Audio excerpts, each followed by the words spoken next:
No portion of this program may be reproduced without the express written permission of WQAM Broadcast Group, Incorporated. How would that be? The future is 2 days away. Oh, stop with this nonsense. The 2008 Dolphins draft. By the way, Jake Long is butt ugly, man. Sports Radio 560 WQAM, Miami, Fort Lauderdale. That's why there was no Brady Quinn. Ugly. 560 WQAM presents The Neil Rogers Show. To talk to Neil, dial 567-0560 in Dade and Broward. In other counties, call toll-free 877-785-NEIL or pound 560 on your AT&T and Verizon wireless phones. The opinions expressed by Neil, his guests, or his callers do not represent those of WQAM management, staff, or sponsors. Now, The Neil Rogers Show on 560 WQAM. I think it's hard to think, see? Yes.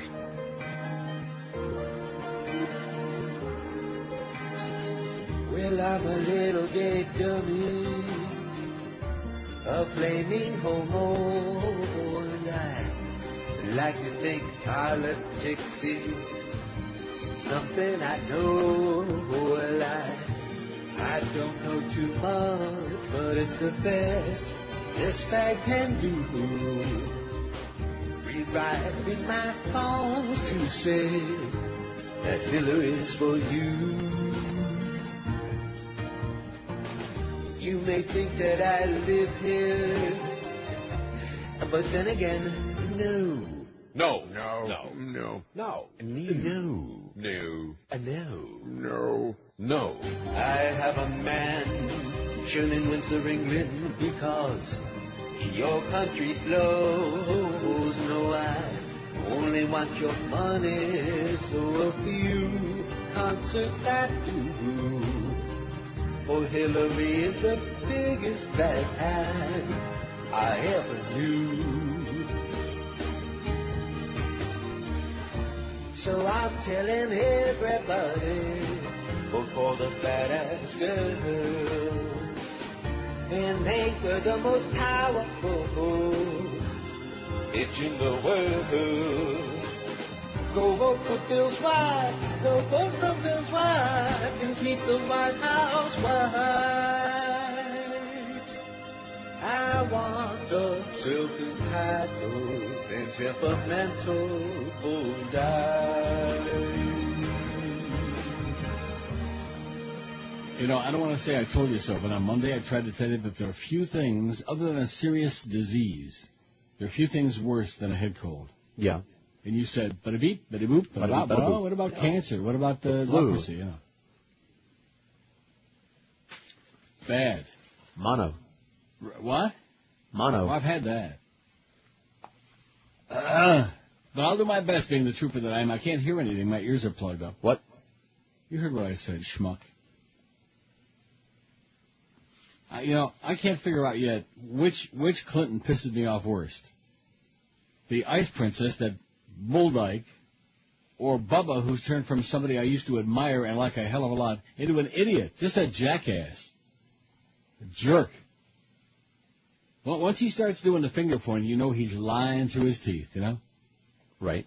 And they caught him in that bald-faced lie about, I never said that Obama was playing a race card. You know, you like following me around and making up these things, and I'm not going to play your game today. In the meantime, they showed the clip of him saying it on that Delaware talk show. They showed it 100 times. They played the race card in South Carolina, and they planned on doing it all along, blah, blah, blah, blah, blah. And then he gets all bent out of shape when the guy asked him about it, pointing his finger and starting with that surly, hostile. It's a miracle we survived 8 years of him with that attitude he's got, that hostile temper.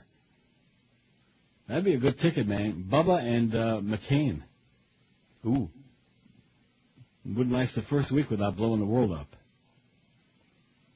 And then she's got the gall to look straight into the camera, this bitch.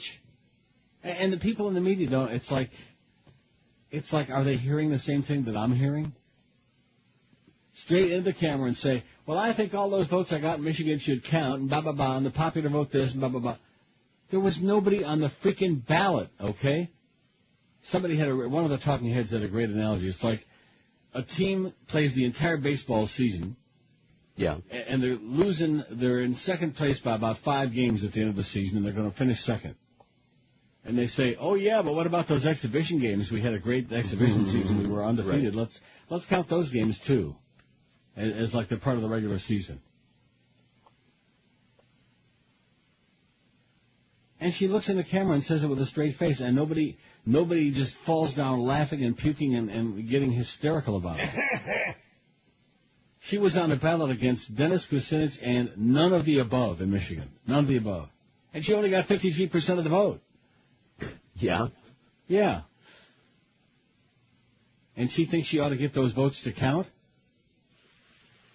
This is the Clintons, baby. Whatever the rules were, forget about that. Throw them out, because whatever they need to do to, screw the deal up on their favor, they'll do it. I'll guarantee you one thing. If Clinton would have been running against W instead of Al Gore, that 2000 debacle, that never would have happened. Never could have happened. Because as much as that was fixed and rigged in Florida with the butterfly ballot and all the other crap, they would have had their own, believe me, their own way of overturning it.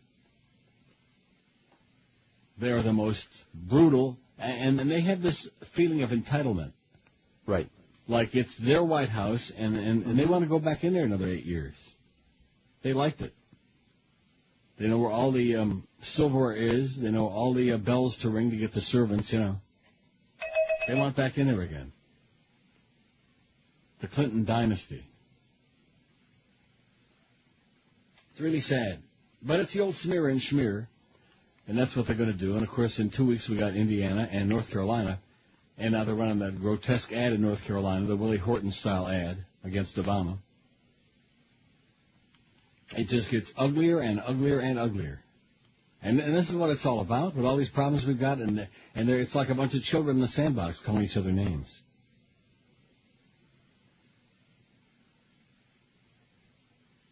My ears are just shut they're tighter than a snare drum. Well, don't do that, pinching Don't your do nose. Pinching your nose and trying to blow it business. I don't do that. Okay, good. It doesn't work for me. I know. All it does is it makes it worse. That's right. Oh, you agree with that? Yeah. I thought you're one of the people that's always telling me to do that. That was Joe Costello. Oh, well, he's also telling me to, wipe my ass from the front to the back. What a idiot. No, man, just hot tea, chicken soup. Like I need instructions after all these years how to wipe my ass? How did I make it through all these years, through the first 60 years, without knowing how to wipe my ass, without Joe Costello there to help me? I mean, he's not a bad guy, but he's annoying. You know what I mean by that? No, what do you mean? Explain it to me. Well, let me say it again. Annoying. I can see why that marriage went over like a pregnant pole vaulter at the equator. He's just a hard ass. He's 1,000 times worse a hard ass than you are, and that's almost impossible. Right. But he is. He is. Whatever he says, that's the definitive story. You pick the topic. He's got the definitive answer. How to wipe your ass, how to pick your nose, how to pick your whatever. Pick your produce. How to open your ears. They'll open when they open, you know what I mean? Right. I got my Hall's Oxygen. These are sugar-free. And they don't make you, crap your brains out. I don't think. I'm sure they don't, because I've been sucking on these like heavy duty. I went out and got my Sinutab, which doesn't do a damn thing, I don't think, and I just took a couple of extra strength Tylenol for aches and whatever. If my nose, I got some Dristan here, which also doesn't do much. It says long-lasting. Long-lasting my ass. Oh, what? Well, no, if my ears and my nose would open up, I'd feel, not great, but decent. I'm sweating a little bit, I can tell that. I'm sweating on my stories. All right.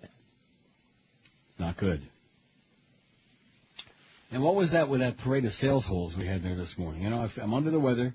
I feel like crap. And right away, people that haven't been in there in ages, in a raccoon's age, like Brian Schmutz, he's in there with his kids. It's, bring your kid to work day today, I guess. Is that it? I don't know.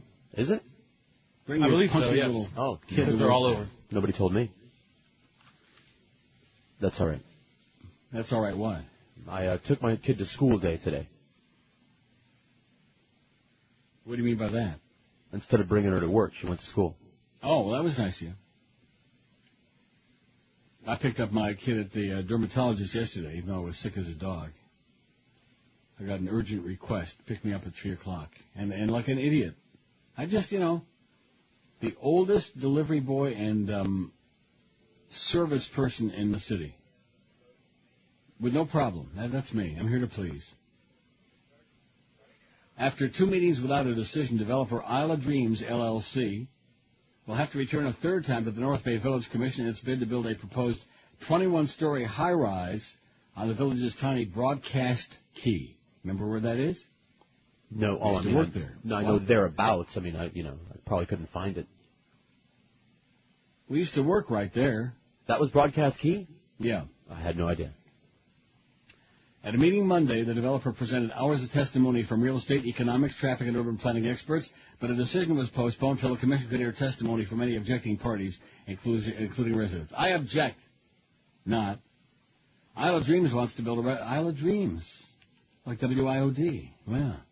Wants to build a residential condominium with ground-level retail on the east side of the island, land that it purchased from Clear Channel in 2004. Those grave-robbing bastards.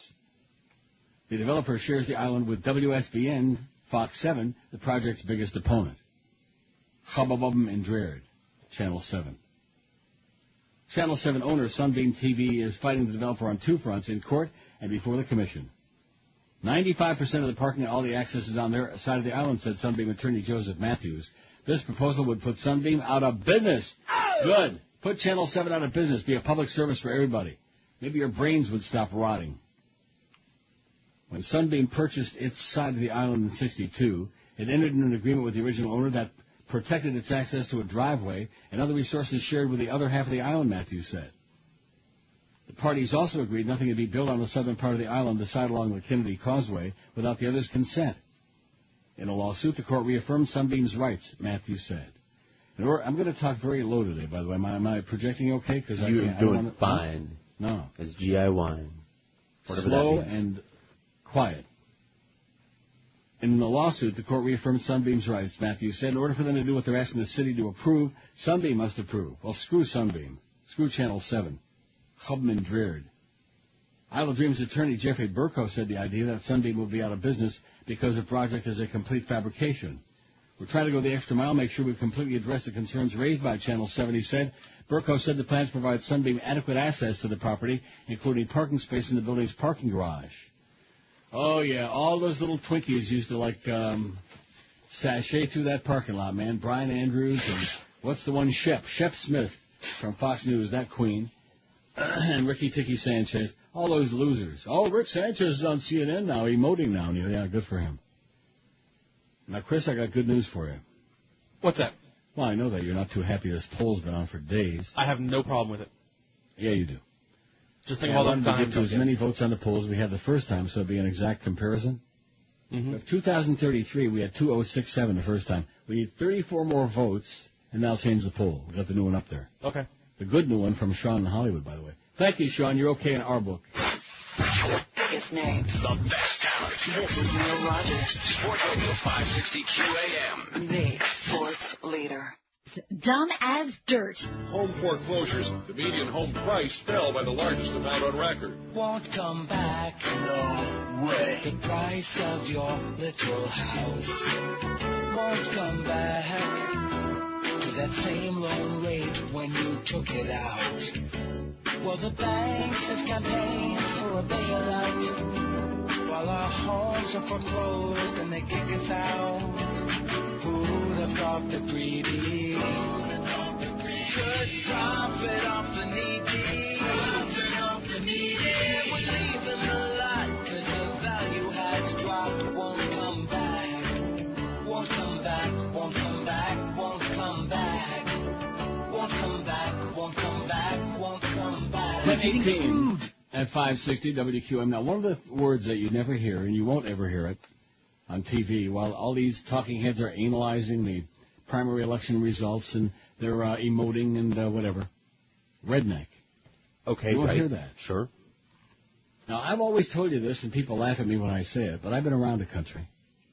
Once you get south of New York City, with the exception of Philadelphia, on the East Coast, if you draw a line under New York State, and believe me, western, upstate New York is a lot of rednecks, farmers.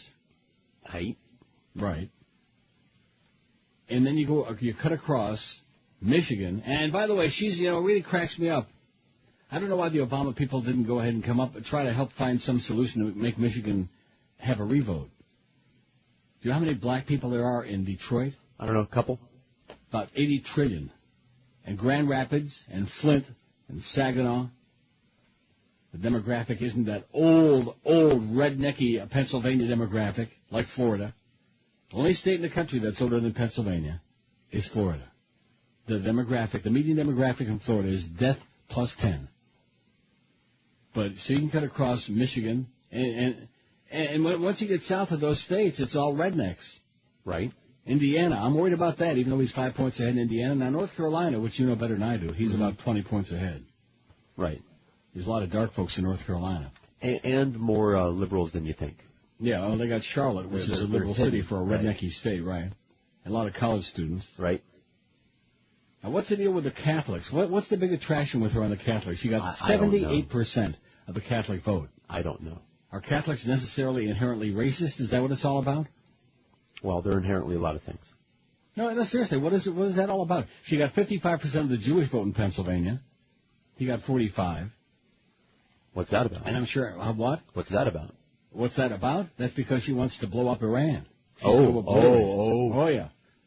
That's the Israel Firster crowd, the Jew Lieberman crowd. He won the Protestant vote. He got 53%. That, as far as the religious breakdown, that was the only one he won. Protestants. Weren't you aware of this yesterday when you were evaluating the primary result? Oh, yeah, man, I was slicing and dicing. What were you talking about? Yesterday? Yeah. Quinn. What? Chicks. Music. Things to do. Drugs. Haircuts. Things like that. Haircuts? Yeah. I think I'm going to get my razor and shave my head on the air. I'm not really due for it yet. What? Well, maybe I'll open my ears up. Boy. I feel like I'm doing a show from inside of a vacuum Cube. Yeah. My ears are just plugged tight, and my sinuses are... And I've taken everything but the kitchen sink, I'll take that. I've done it all. Tea? Have some hot tea. I don't want any tea. I had tea on Monday. You saw how much good that did. Take your tea and just shove it. Hot tea, my ass. Yeah, it'll be good there, too. Yeah. I'll have a hot tea enema. Oh, yeah, blueberry tea enema. Clean you right out. I'll get the long Cube. out. I'm sweating a little bit. This is good, though. It's bad, because if I would have stayed in bed, I'd still be feeling really logy, Mm-hmm. Sitting here now and pretending to be doing a show, I feel like really logy. Crap. Okay, let's get back to this survey about how we lost all our ethnics now in the last 8 years. Now, have you discussed this with anybody? I mean, when you had your big meeting with Joe Bell? No, the sad part of it is that they're oblivious. I mean, there's all this research we get, like from Arbitron and whatever, and they live in a vacuum, I think. I mean, I could be wrong. Right. I'm sure they have a lot of meetings about it, and about what? Gee, what happened to our younger demographics? No. And what happened? They don't have meetings about that. What do they have meetings about? Hey, did you see the game? Did you see the one guy throw the ball to the other screw guy? That crap That's already. what they talk about. Screw that crap. Well, that's it. What's that schedule look like today? Oh, we got the Jerk Show at Turnberry. Must be some more golf crap. Well, that's the LPGA, right? Yes. Real crap. 4 to 6:50, it's the Mad Dog, because then we got those 10 minutes of spots with Jesse Agler before the Marlin game. Hurricane Hotline 7 to 8, High School Gridiron Report 8 to 9, and then the DA show has to follow those 2 hours from 9 to midnight. Poor DA. I feel so bad for him. He's a good guy, he's a good broadcaster, and he's got to follow that crap every night, especially on Thursday. High School Gridiron Report. God. So what was that movie I was telling you about? She's one of the guys? She's the man. Guy? She's the guy. I'll look it up. Joyce Heiser is the chick's name. Anyway, it was on again yesterday afternoon. Paco made me watch it, and I've seen it before. It's a cute movie. Cute. Mm-hmm. Get to see And I'm movies. surprised if I actually saw that at IOD when we were over there, or whenever it was we saw it, that I wasn't raving about the two guys in there. My God. Oh. I could watch that movie all day long. Me too. Not her. She's cute. Whether she was as a boy or a girl, she was marginal. She was a marginal boy and a much less... She was okay as a girl. Yeah, exactly. And what was the point of the whole thing? I never did get that. Why was she dressed? Sell some tickets. She wanted to get into this other school, but she couldn't get in there as a girl. I'll tell you one thing. That one guy that she was rooming with, I wouldn't mind being his roommate. I'll bet. Wouldn't have needed that second bed, I'll tell you that. God. Wow. Woo! So hot, my TV almost melted. That's how hot it was.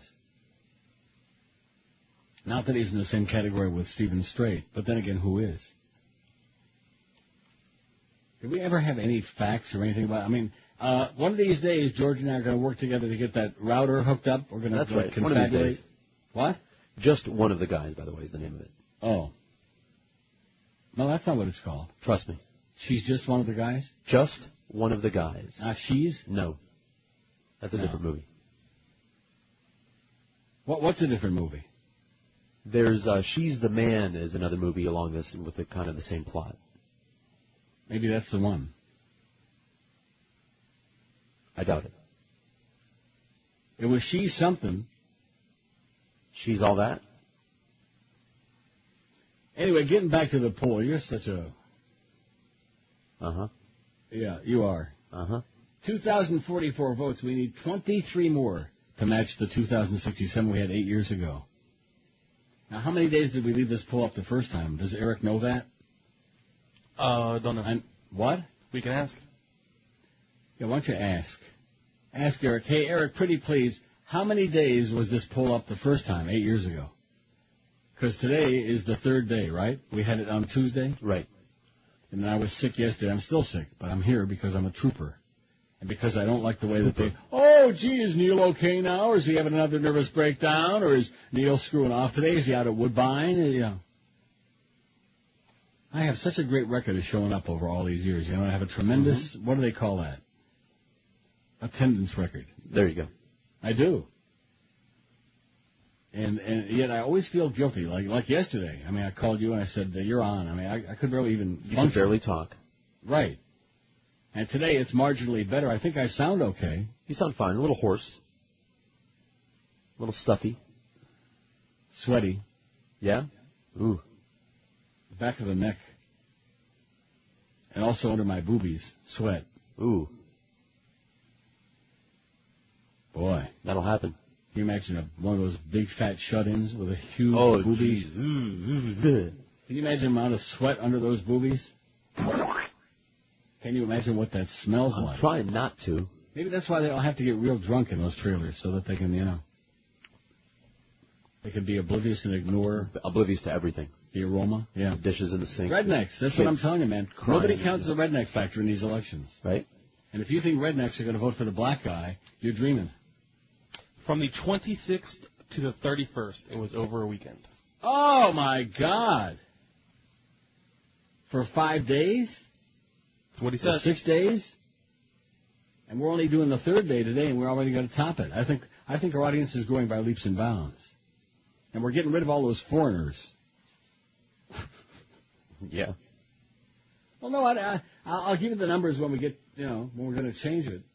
We got 2,045. We need 22 more to... Well, we'll get 23 just so we break it. Was that a whole week? That's what he says. God almighty, I thought we were desperate now. Biggest names. The best talent. This I is know we're Rogers, desperate. Sports Radio 560 QAM. the sports leader. For some food, buying groceries never felt so good.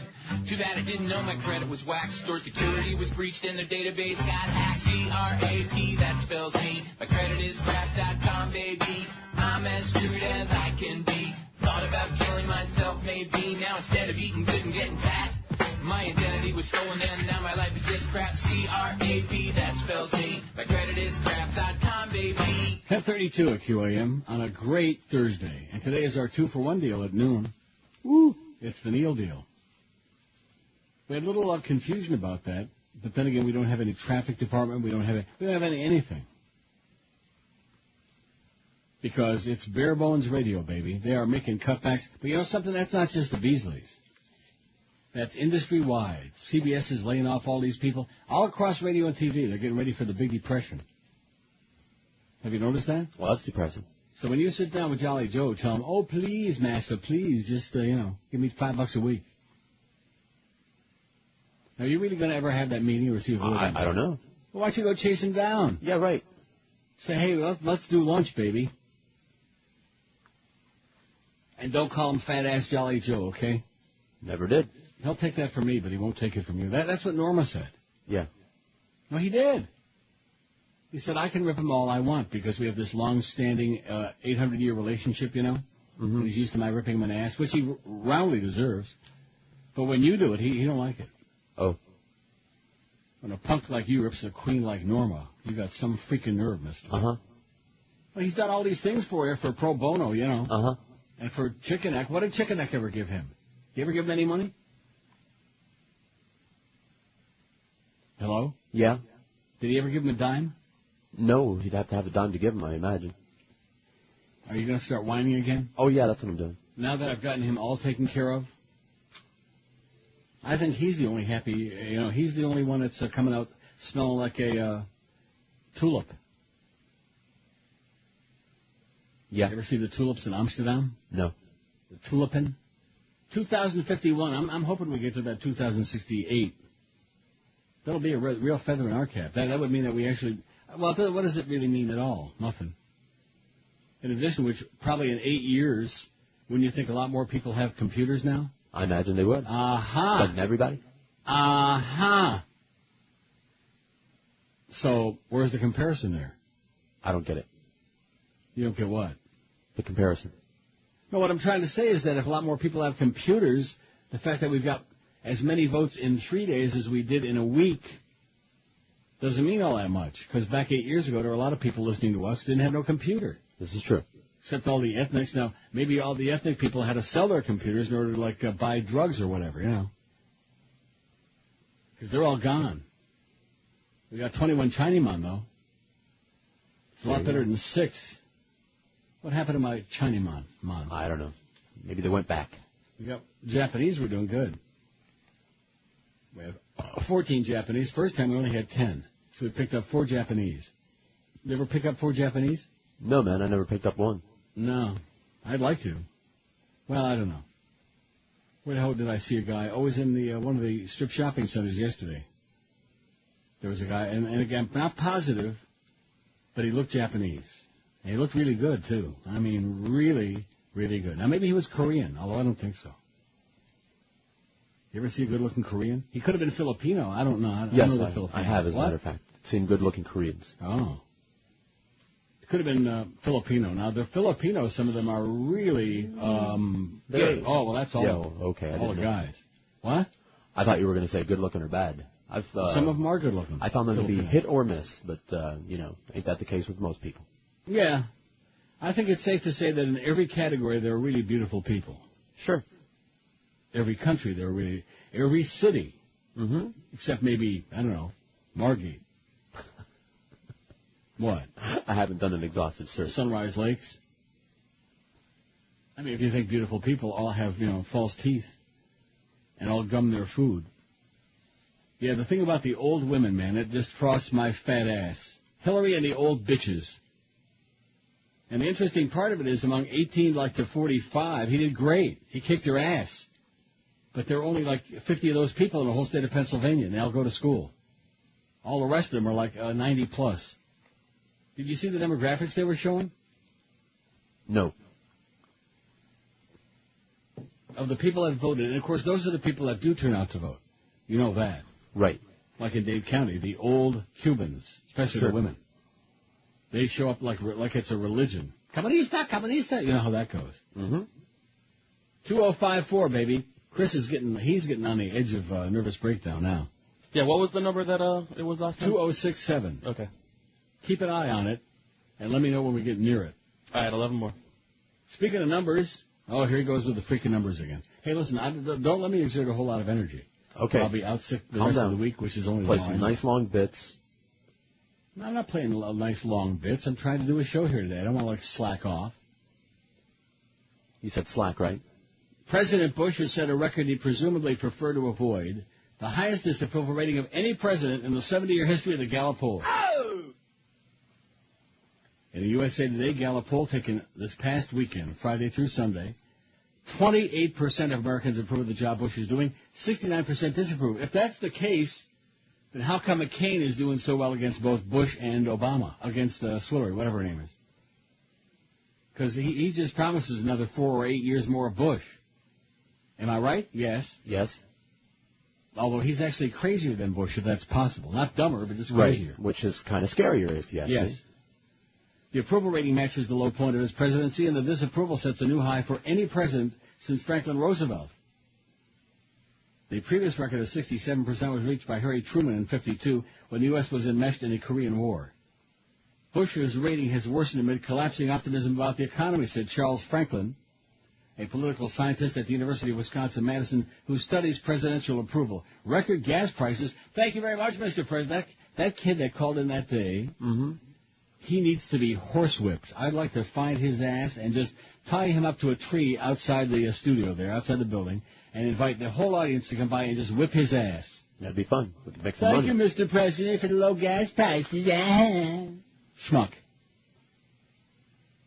Bush also holds the record for the other extreme, the highest approval rating of any president in Gallup's history. In September 2001, the days after 9/11, his approval spiked to 90%. That was like a sympathy vote. Right. In another record, the percentage of Americans who say the invasion of Iraq was a mistake reached a new high, 63% in the latest poll. And Rick Sanchez is asking, do you think it was a good idea? You think it was a good idea? The fact that he's on there, the fact that they put him on the air, that tells you don't ever watch CNN. You know what I'm saying? Yep. Assessments of Bush's presidency are harsh. Good. By 69 to 27%, those polls say Bush's tenure in general has been a failure, not a success. Oh, it sucked all right. Bush has had dismal ratings for most of his second term. His approval rating hasn't reached as high as 50% since May of 2005. Views of Bush divide sharply along party lines. Among Republicans, 66% approve and only 32% disapprove. Among Democrats, 91% disapprove. Independents, 72% disapprove. And, of course, Obama's the one to get all those independent voters, not Swillery. In the general election. They couldn't vote in Pennsylvania, by the way, the independents. Are you aware of that? I am. That's why she won by 9.5 points. Not 10, not double digits, 9.4 to be exact. You round it off, it's 9. Not that it makes a big difference, but it's just another lie. Just like Bubba never said that thing about they played the race card in South Carolina. Right. Liar. Liar. As soon as he starts pointing that finger, and his nose starts growing like Pinocchio, you know there's a big, fat lie coming from Bubba. I did not have sex with that woman, Miss Fadinsky. What a pig. Yeah, seriously. I mean, here's the president. Can he do better than that? You know he can. I grant you he's married to a dyke, but, I mean, can't you do better than that, Bubba? That fat cow? God. 10:42 at QAM. Wonderful. WQAM 560. Randall Simmons is a real Geico customer, not a paid celebrity. So to help us tell his story, we hired an actual celebrity, Barack Obama's pastor, Jeremiah Wright. I was in my car headed out on a date when I had my accident. Accident? It was no accident. Not if you're a black man in this country. I called Geico, and right from the start, I couldn't believe how helpful they were. Oh, yes, they want you to believe, but I never believe the white man. Oh, no. Geico got me a loaner car and actually called ahead to the restaurant and explained why I was late. Well, I'm still waiting on an explanation of how come racism in this country still exists, an explanation of how a black man has never been president. Can I get an amen? Geico. Real service, real savings, real insane celebrities. And what about that preacher that McCain's cozying up with, his buddy, Hagee? That's right. Nobody talks about him. Yeah, almost nobody. Finally started to mention that because it's so embarrassing and because he keeps saying the same crap about New Orleans deserves Katrina because it's a city of sin and they were going to have a gay pride parade. And as a result, the Lord sent that Katrina right after their ass. All these crazy preachers, man. Good lesson for all you kids out there. Stay away from crazy preachers and priests, of course. Oh, yeah. Unless you enjoy that sort of thing. Celebrity death. Never heard of her. Joy Page. Never heard of her. Look her up. Stepdaughter of Warner Brothers studio chief. Now, according to Felix the Cat, Sean, on MySpace, he said the level on the streaming is very low today. Okay. Now, is that because I'm not speaking loud enough or what? No, it had nothing to do with that. Well, what is it?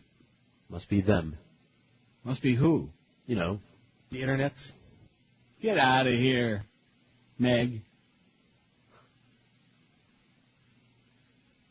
I think it's you. I think you're not feeding it. We have nothing to do with that. What? We have nothing to do with that. We have nothing to do with it? Nope. Well, sorry, Sean, we have nothing to do with it, okay? We can't do anything about it. In addition to which, even if we could, we don't want to, you know? We don't care. We just want to get through the 4 hours. I want to get through the 4 hours and go back to bed. And just sweat this thing out and get rid of it. And wake up and feel like, like a brand new child, man.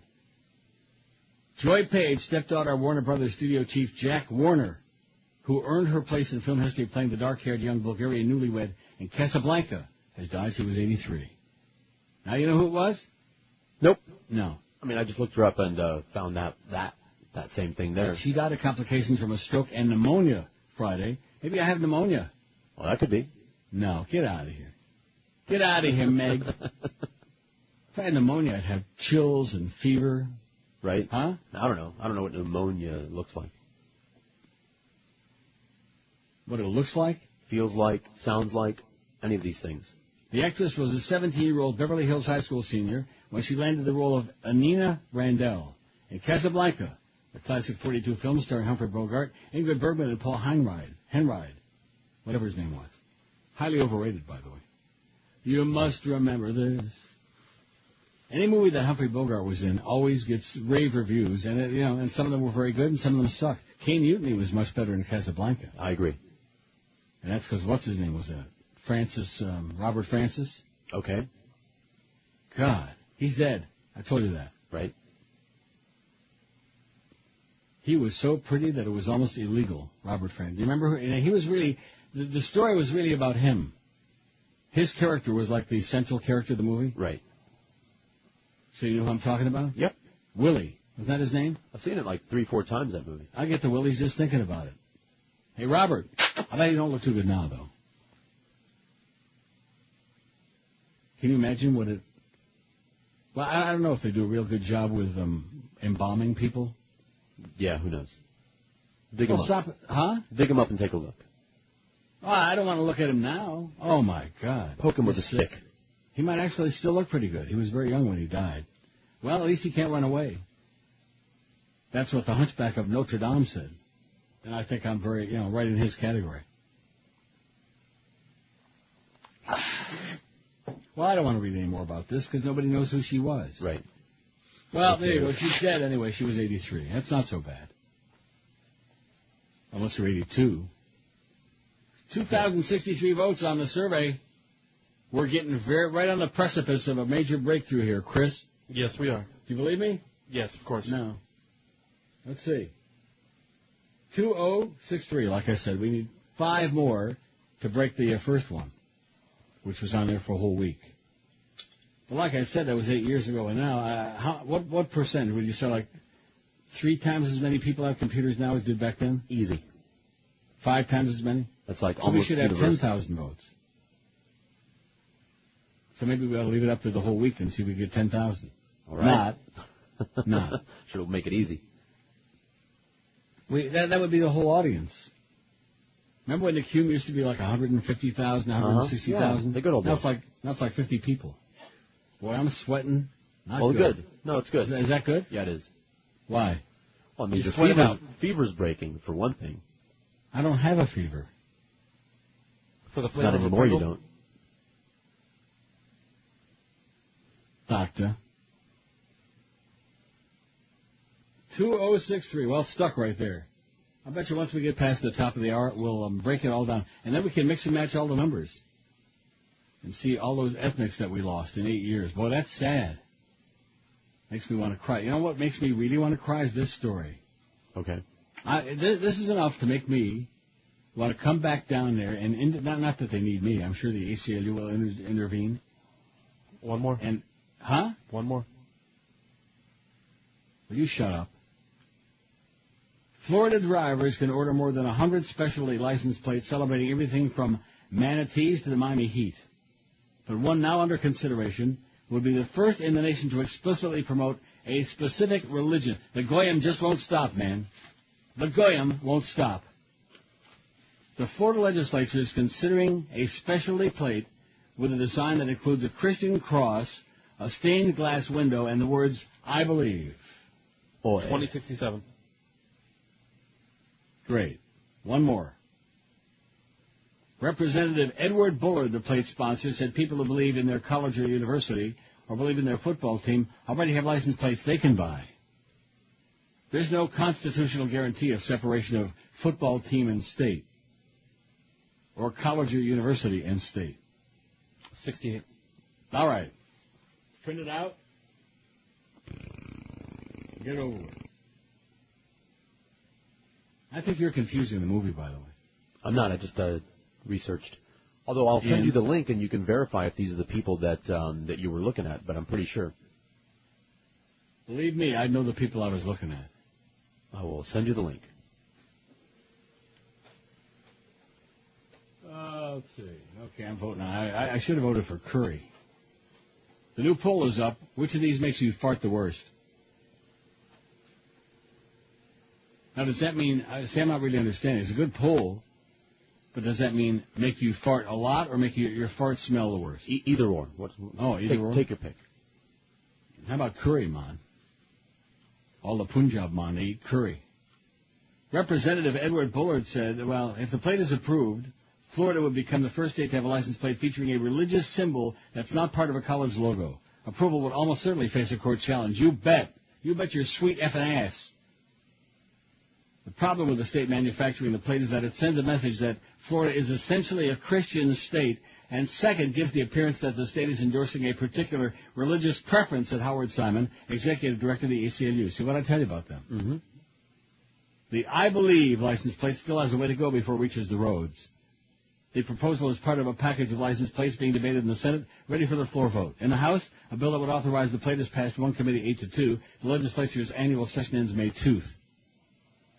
Some lawmakers say the state should be careful. Representative Kelly Skidmore says she's a Roman Catholic and goes to Mass on Sundays, but she believes the I Believe plate is inappropriate for the government to produce. Amen. It's not a road I want to go down. I don't want to see the Star of David next. I don't want to see a Torah next. None of that stuff is appropriate to me, said Skidmore, a Democrat who voted against the plate committee. I just believe that. I believe. One plate approved in 2004 displaying the motto, Family First, funds Sheridan House, which provides family programs, but also sees as its purpose sharing the gospel of Jesus Christ, the Bible, and information about the Christian faith. This state, man, this state of Florida, a bunch of Bible-thumping goyim is what it's all about. God. Biggest names. The best Your people chased all the Jews out. Sports Radio 560. Sir, what do you need? The sports leader. Your show. This is your brain. Any questions? That sounds good. Well, it's a little bit too low. Well, the audio's too low. Can you bring it up a little bit?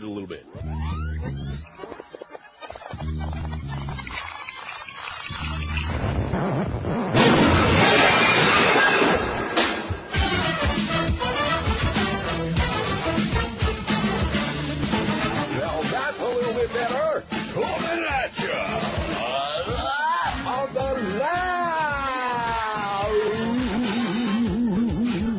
lousiest piece of crap you ever heard on the radio. I landed a 2 to 4 times while with Mama broadcast experience with my little signal. Let's just say I'm the grand bag of sport hole radio. I'm both your ass nightly around the detached reality of the Jack Show.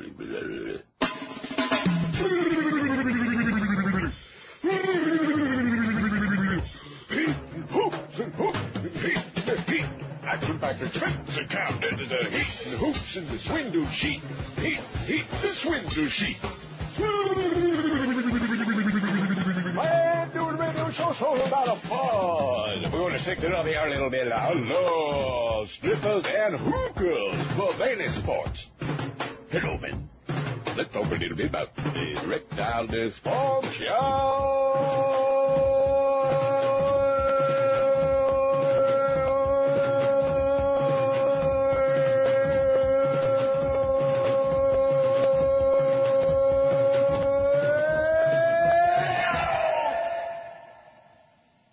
Okay. 11:03 at 560 WQAM. He ain't making fun of jerks now, is he? Yeah, he is. Oh, good. Okay, the new poll is up there. Here's the deal. I don't want to read all these numbers, but I probably will anyway. Kill some good time. Show enough. What? Huh? Which are you? And then we got this whole ethnic thing. Now, we had 2,067 8 years ago on the first poll. We got 2,068 now. But, now that may sound like, wow, it's pretty good. Not. White, 70.4% of the audience is non-Hispanic white. 1,457. That's a lot more we did the first time, 1,337. 64.6. So we went up about 6 points in non-Hispanic white. Nothing wrong with white people. Nope. Cubans, now this is interesting. The first time, 8 years ago, we had 178. Now we got 184. We picked up 6 Cubans on a raft. Isn't that incredible? Not incredible. Yeah, it is. Not that significant a difference. No, but it's almost exactly the same number. That's what I mean. Well, that's not good. Brazilian, we had, it makes me sick. I'm not going to read the ones from 8 years ago, okay? Because we lost all the ethnics. Other 100. Other Hispanic 63, like Guatemalan and Costa Rican. African American 59. Native American 25. Haitian 24 man. Puerto Rican 22. Chinese, only 21 Chinaman. As opposed to 68 8 years ago. We lost 67 Chinaman. You must have chased them away. Jamaican 19. Colombian 18, Middle Eastern 14, terrorists. Japanese 14, that's an increase of 4 over last time. That's because George keeps sucking up to the Japanese. Right. Other Asian 13, Brazilian 12, a big drop-off. From 86 to 12. Solamente 12. Mexican 12, and Nicaraguan 11. That's what we got, 2068. Did it prove anything? Yeah, it proved that we lost all our ethnic people. A lot of them. Most of them. They all vamoosed. Not good. Not good, Jolly Joe, but then again, they don't. What does that have to do with the ball game? What does that have to do with the Marlins are on fire? What does that have to do with, the draft? The freaking draft. And that thing that we're running about the draft, that is... It's unspeakable is what it is. It's hysterical. It's high comedy. Like the voice of God talking about the NFL That's draft. Right. Nothing Let me say it again. matters. The kid that they drafted the other day, he is so freaking ugly. Well, I don't think they're drafting on looks, so... But you know something? Is it possible they ever got somebody on the team who looked like a human being? Would that be a good start? What does it matter? They're wearing helmets. It doesn't matter. It's obviously you want to draft the best players, but is it like with Brady Quinn? I mean, does anybody really think that John Beck is the future of that team? I'm real happy. Jason Taylor looks like a normal guy. Yeah, he's, in fact, there's a big article today. They ought to trade his ass in the Herald. I forgot who wrote it. Trade him. You want me to tell you who wrote it? Sure. Ethan Skolnick, I believe. Then that's not the Herald. With the smelly bowel movements. Well, whatever the hell it is. I'll find it. Sun Sentinel? Yeah, that would be him. And if you'd like, I can play that. I can play the draft ID if you want instead. No. You sure? Positive. It's only like 25 seconds long. Ethan Skolnick. It's time to trade Jason Taylor. Now, is that the one with the really bad, smelly bowel movements, Ethan J. Skolnick? Yeah, that's the one that is best buddies with Bo. That's the one that Bo Camper was sucking up to all the time. Oh. My God. See, here they have a lot of sports shows where they bring on the sports writers from like the Toronto Star and the Toronto Sun, but they're people that know what they're talking about. They're entertaining. They're interesting. They have something to say. As opposed to bringing on all these losers and sucking up to them. Remember those days on the Kenny and Bo Morning Show? You remember those days? Nope. Yeah, you do. Yeah. I used to have a fit. I used to pitch a fit. Pinch a what? And this whole pitch an inch, and this whole deal with Michael Mayo and with what's his name, Ira Windbag. Oh, but Ira really knows his crap. Yeah, that's the word, all right. Crap. All right, don't dwell on it. Let's look at the new poll here, shall we? Now that we got that other one out of the way. I bet they're happy we finally wrapped that up. And 2068, I think that's the whole audience. What makes you fart the worst? Is our new poll? Well, it went up to 270, so we got a couple more people.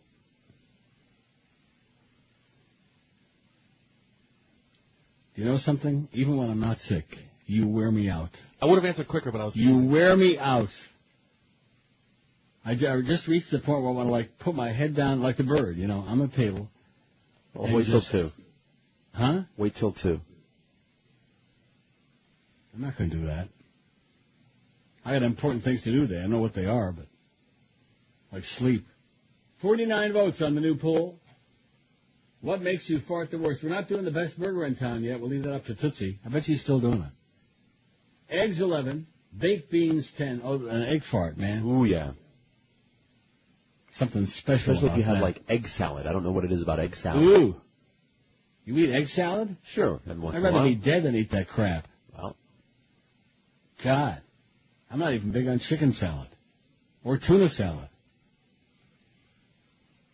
If we're going to eat a sandwich, give me a real sandwich for like a real man, like a Reuben. Ooh, those are good. Yeah. You know, the track it was really good, that Reuben I had. Eggs 11, baked beans 10, beer 8, sauerkraut 7, burrito 6, protein drinks 3, black beans 2, as opposed to baked beans. I didn't know we were going to make such a big deal. Why don't we have like lima beans? Put all the different beans on there. Lima beans. Ugh. Life cereal 1. Well, what does that mean, life cereal? Maybe he's had experiences with it. Bad experiences. What is that all about? Why is life cereal all different from the rest? I don't know. Onions 1. Cheerios 1. Oh. Like I said, Sean, this was a great poll idea, but some of the crap that you put on here, my God. Cheerios. Why did Cheerios make you fart? I don't know. Why do they? I don't know. How about Frosted Flakes? I love those. Mm-hmm. Don't eat out of the box. Curry. No votes yet for curry. Hot wings. Souvlaki, which I'm sure nobody knows what that is. I don't. Sit-ups or MSG. Sit-ups make you fart. Well, yeah. Yeah, because you're pressing the gas. Mm-hmm. And thank you again, Mr. President, for those low gas prices. Wow. What a bargain. What a son of a bitch. What a butcher. What a murderer. Let's take a look at those financials right now. Okay? Uh-oh. The Looney's 98.37. That's not too bad. Under $1. Euro 156.69. Not too bad. That's the only good news. The bad news is coming into TSX. I see is way down. Toronto Stock Exchange. And, of course, you know it's always monkey see, monkey do. 166 down. Not good. Woof. That means the U.S. market has got to be, because it's almost always that way. Let me get over to the gambling channel. Oil, $116.92 a barrel. What a bargain. Under 118. The Dow's down only 10 points. NASDAQ 5.5, and the S&P is down 3. Rick Riley will be calling in a little later with the up-to-the-minute stock reports. Ooh. Fair value. Oh. Some of these things make me just weak, especially when you're under the weather like I am now. Mm-hmm. And what does that mean, under the weather? Why do people say that? I don't know. It's one of those things. I'm under the weather. Sick. Not under the weather. Sick. Sick. Illin. I be illin', man. And I think during the break I'm going to have to actually do a little Joyce. Yo, Jay. Well, yo, Jay. What? Joyce starts with Jay. Oh, the movie, by the way, is, you're wrong. Okay. She's the Man. Okay. I looked it up. Okay. So is that the movie you had in mind or not? No. So you're not even talking about the same movie. Well, you said she's one of the guys, so. She's the Man, 2006. Never saw it. Well, look it up. Google it. I did. And? Never saw it. That's how I know I never saw it, because I looked it up. Well, there you go. I'm aware of it. I don't think there's anything in there you get all excited about. Amanda Bynes. Who's that? The chick. Yeah, I know that. But who is she? Some chick. She's the man. She's the guy. She's the bitch. The biggest names. The best talent. This is Neil Rogers. Sports Radio 560 QAM. The sports leader.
$11:18 at QAM, and by the way, it's not the right title of the movie. It's She's the Man, not She's the Guy. She's the Man.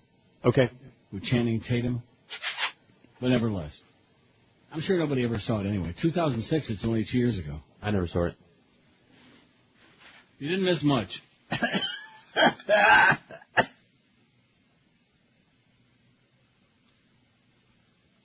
This fax you just sent me from Rooney Dodge. Uh-huh.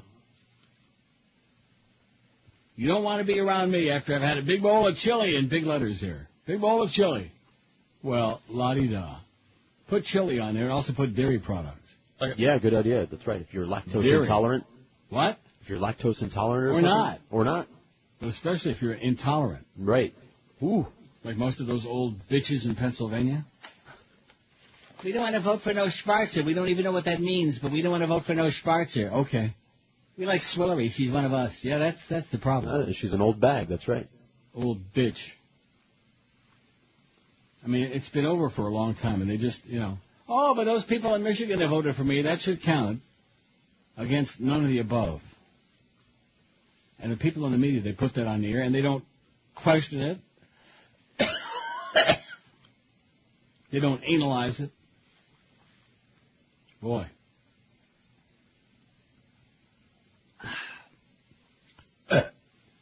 I better take some more of my Dimetap. Okay. Well, like I told you, I'm taking everything but the kitchen sink. Right, no, that's a good idea. It is? Yeah. I mean, that's how much of that can you take before you start, until you fall over, then that's enough. Oh.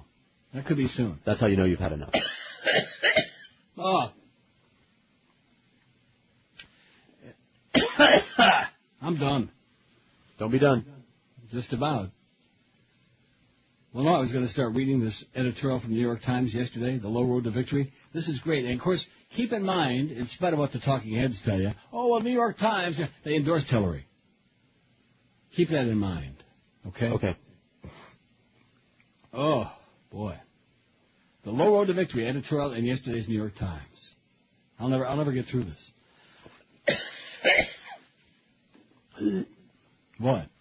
No, nothing. I'm just filling. Don't what? Don't croak?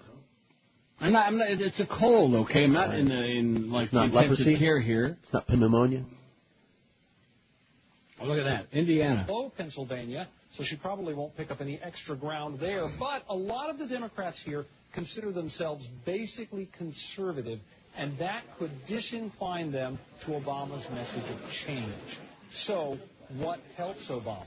Well, there are fewer older people here per capita than in Pennsylvania, and since senior citizens tend to like Clinton, having less of them... Well, look at that, only 12%, 65 plus Indiana, thank God. To pursue. Indiana has dozens of well-regarded colleges and universities, Notre Dame, Purdue, among others, and the college kids tend to love Obama, rolling out really... Well, good. Let's have the election today and get it over with. The Pennsylvania campaign, the Times says, which produced yet another inconclusive result on Tuesday, was even meaner, more vacuous, more desperate, and more filled with pandering than the mean, vacuous, desperate, pander-filled contest that preceded it. Voters are getting tired of it. It's demeaning the political process, and it doesn't work. It's past time for Senator Hillary Clinton to acknowledge that the negativity for which she is mostly responsible does nothing but harm to her, her opponent, her party, and the 2008 election. If nothing else, self-interest should push her in that direction. Mrs. Clinton didn't get the big win in Pennsylvania. Uh-oh, he needed the Heimlich. She needed to challenge the calculus of the Democratic race. I'm going to be doing that all through all these stories. All right. It's all right.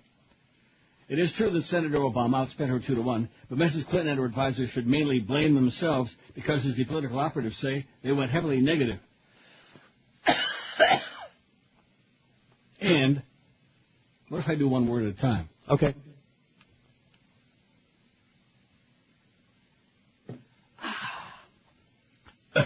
Ended up squandering a good part of what was once a 20-point lead. How long is this? Oh, I'll never get through it.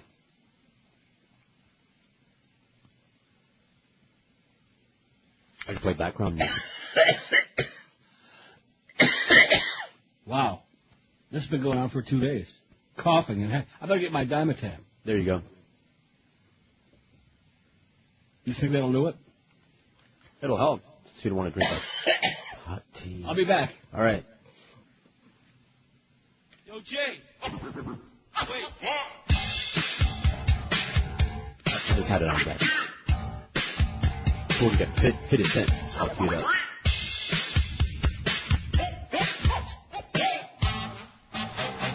Although, there's a message here. You know what it is?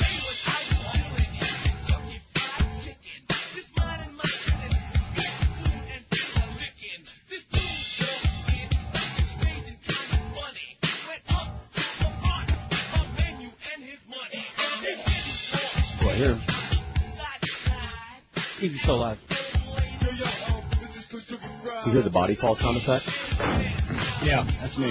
Is it still 911 in Canada? What? Is it still 911 in Canada? Like to have an ambulance sent to you? Yeah. Okay. It's just... Kidding, man. Mung. Concierge, go give him the Heimlich. Shut up. I'm never going to get through this. We might need to take the break early. And what's that going to do? Give you a chance to drink some Dimetap at work. You don't want I'm not going to stop coughing. Won't drink that tea like I told you. I beg your pardon? You won't drink that tea How like about another oxygen? Okay. You need a tank? Boy. Like I said, this has not been good. No. I shouldn't have been working today. You should have said, "Oh, go back to bed, old man." Well, you weren't coughing up like that when I got here this morning. No, but that's because I've been talking now hour and a half. Mm-hmm.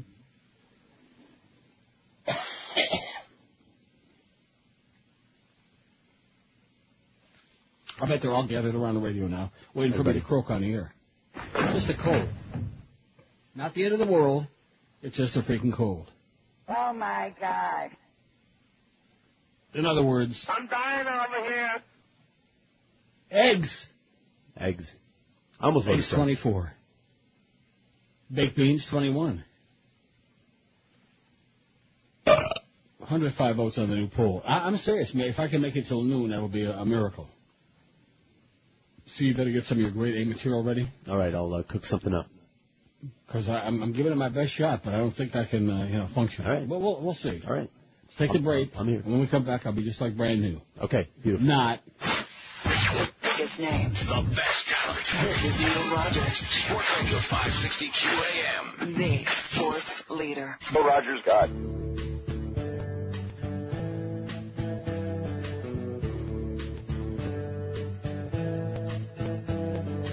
Debt is all around me. Everybody's broke. The economy is drowning. They got us by the throat.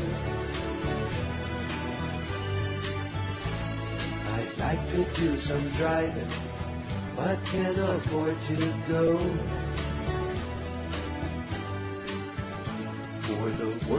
richest country, this depression blows.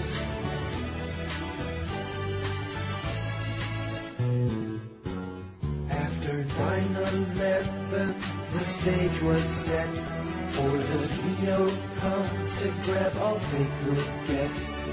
They trickled it up to the 1%, raped us all, and left us for dead. Could this be a recession? The headlines spoiling news. There's people going hungry. You won't see that on the news. It's like the 1930s, another great subgraph, where just the rich and dirty can afford to buy gas.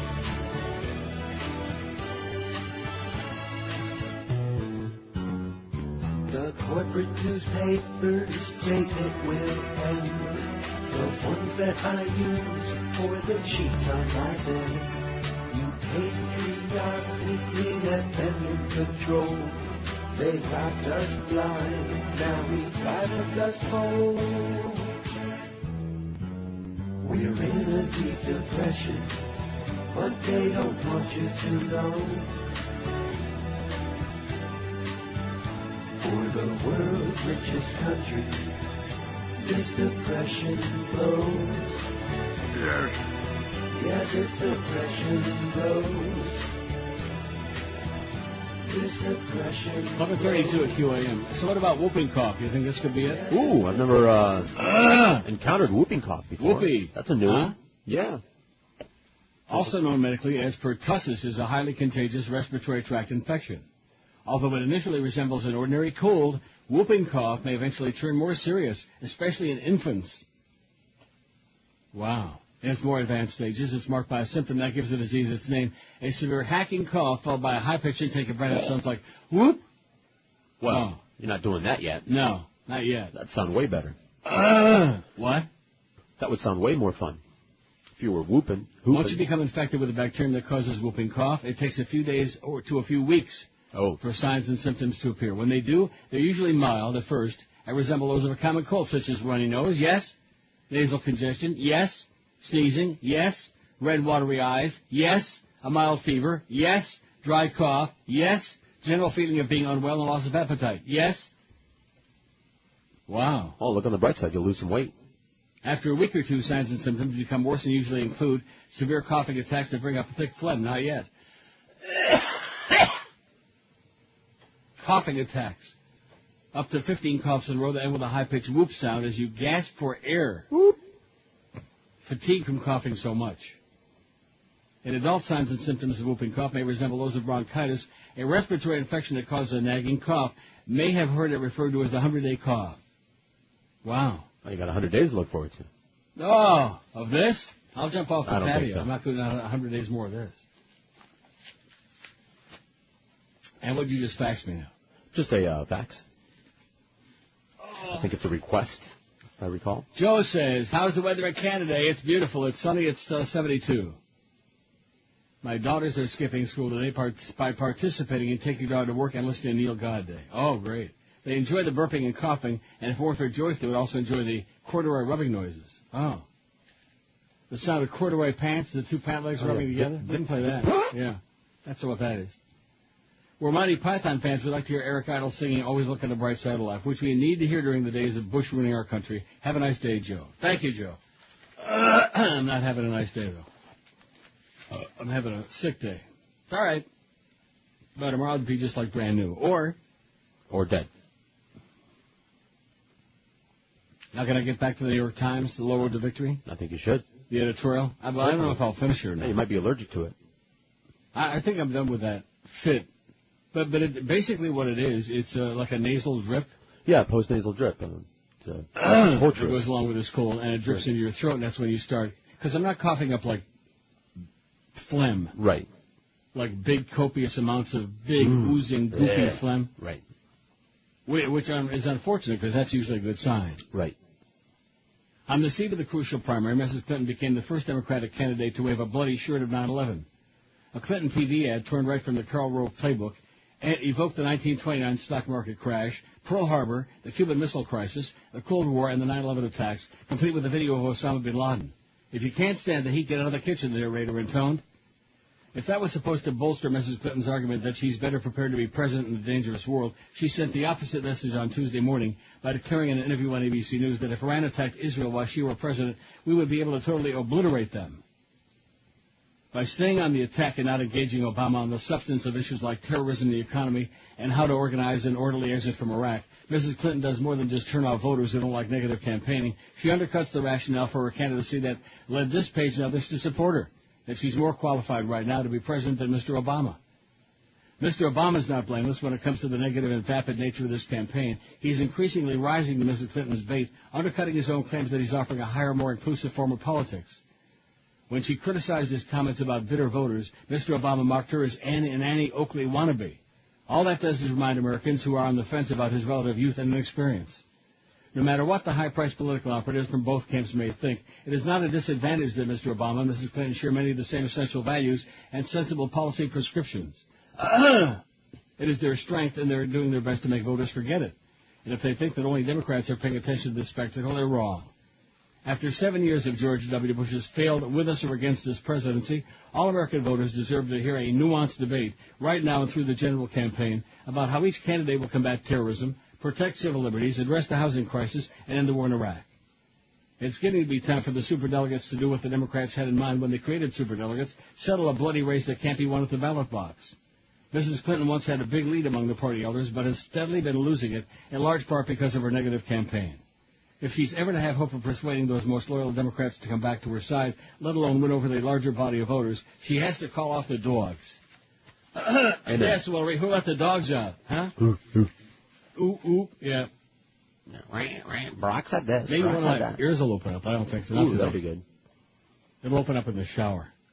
Ooh, there you go. During the break, take a shower. I could. I could hot use shower. One. Yeah. A real steamy hot shower. I'm serious. And I could fart in the shower. Ooh. What? No, nothing. I forgot all about that special treat. How could you forget about that? The farting in the shower? Well, because I haven't done it in a while. Of life. You're right. Don't tell Joyce that, though. She'll get all bent out out of shape. She doesn't believe in farts. Bitch. I wonder if Joyce ever farted. You know she has. Maybe that's why she has such a problem. Yeah, I know Jolly Joe Bell must fart a lot. Oh, by the way, speaking with a big ass like that, my God. Next Wednesday. What? My big meeting. We're eating and meeting. Are you serious? Yeah, got an email. Next Wednesday at what time? 2 o'clock? There-ish. After the show. And you're going to go to lunch? Or something, yeah. Wow. You know, you can always have a wireless mic. What? You can always have a wireless mic and do it during the show. Yeah, there you go. Remember what I said about him? He wears me out. He just wears me out. That's okay, though. You can only endure so much idiocy, and then you can't handle it anymore. It's all good. Come on. Have an endless tolerance. It just wears you out. You realize we're only 20 minutes or so away from our Neil deal at noon? I can't wait. I'm polishing over here. And aren't you pleased that I made a great recovery there? And I'm not talking as well now because I got mung in my throat. I know you don't like the idea, but I'm begging you to drink hot some tea. Choke For what? Choke it down because it'll clear the mung out of your head and your No, it won't. All right. All right, I'll tell you what. I'm gonna go boil some tea right now just to make you happy. Okay. Okay. Thank you. It sucks. But I know. But all right. It works. Biggest names. The best talent. This is Neil Rogers. Sports Radio 560 QAM. The sports leader. Neil God.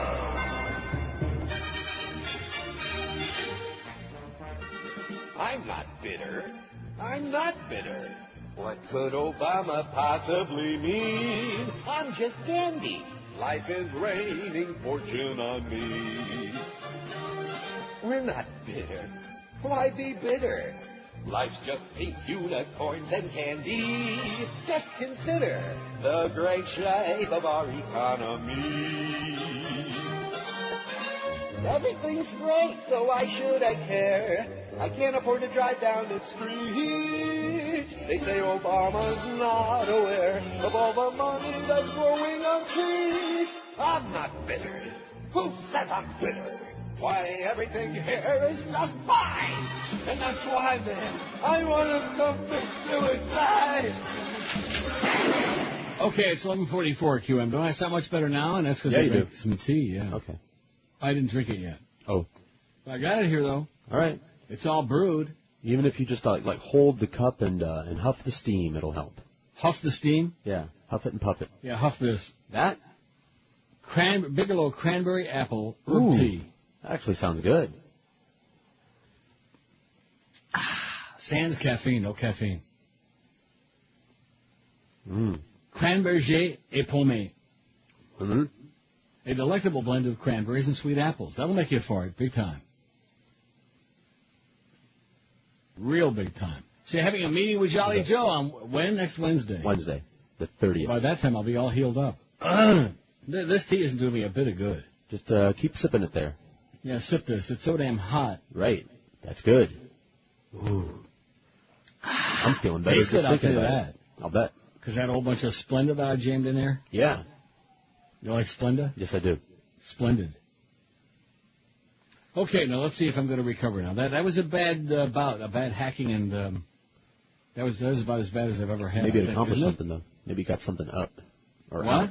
No, you don't understand. That's not going on. Oh, it's the dry cough, the postnasal right, heat. That's right. The sinuses are dripping into my throat, and that's what causes the coughing. Don't you get it? I get it. And you're drinking you're eating the Sinutabs or whatever, the Cyanide, the Sudafed, something? Yeah. You said? All right. And I'm sucking on these damn Hull's oxygens, which do nothing. Although I can breathe now. The Dristan opened my nose. Good. My ears are plugged. What? My ass is plugged. Got a cork in there from a bottle of wine. I see. Two vicious attacks aimed at Senator Barack Obama and his supporters have emerged in as many days, previewing what could become the most brutal onslaught from the Republicans and their allies in modern history. A third spot that appeared yesterday attacked Obama and his Democratic opponent, Hillary Clinton.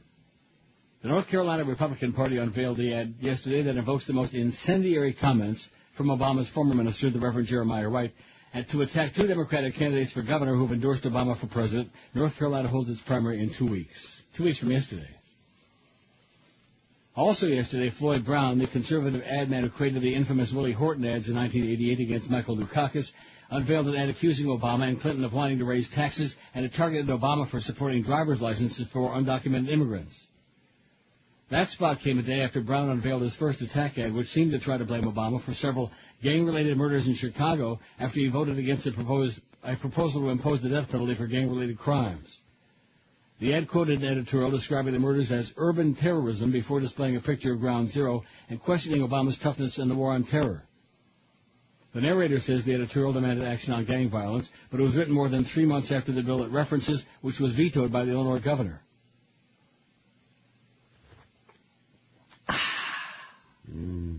Obama's campaign released this fact check discounting the ad's contentions. A press release announcing Brown's newest ad credited his first effort with delivering Pennsylvania to Clinton in Tuesday's primary, saying 7 million copies were distributed to political activists. As of noon yesterday, the ad had been viewed just 25,000 times on YouTube. Time magazine called the links to the ads tries to portray indirect and tenuous, and the Obama campaign as garbage that represents everything the American people hate about politics. Brown also said he would run his ads in North Carolina. The state's GOP ad was the first televised effort to bring up Reverend Wright's comments, although right-wing ad makers have been salivating at the opportunity to exploit his statements since they first emerged last month. When are the Democrats' ads with the Reverend Haggis going to start showing up? What's his name? I don't know, but that's funny. Yeah, Haggis. Right. The Irish want to eat him. The Republican National Committee and Senator John McCain, the GOP presumptive nominee, both quickly denounced the North Carolina party's efforts. On a landing strip near Inez, Kentucky, RNC Chairman Mike Duncan said he put a call in yesterday morning to the chairwoman of the North Carolina Republican Party. I left a voicemail encouraging her not to run the ad, he said. Katie Wright, I just farted real bad, by the way. Ooh. Oh, my God. Egg? The chair is, no, I don't eat eggs. I don't have eggs. No, it's a cold fart. Ooh. They're usually hot. Well, it is hot. I mean, from the cold. Oh. It's a head cold fart. Oh, okay. And those are really incendiary. Ooh, yeah. The chair. I think the chair that I'm sitting on here is burning. It's Flaming. Katie Wright, an RNC spokeswoman, elaborated, saying the National Party first learned of the ad the night before, and raised objections at a staff level. We didn't see it as helpful or appropriate, but they're an independent organization, she said, of the North Carolina State Party. Yeah, that's always the excuse, A few minutes later, McCain himself weighed in. We asked them not to run it. I'm sending them an email as we speak, asking them to take it down, McCain said. There's no place for that kind of campaigning. Right. ABC reports the North Carolina Party has no real money behind the ad right now, but a YouTube version asks for donations, and the party will assign soon how widely to run the ad. Well, just what you'd expect from the right-wingers, man. Smear and schmear and race baiting and hate. Because it's the American effing way.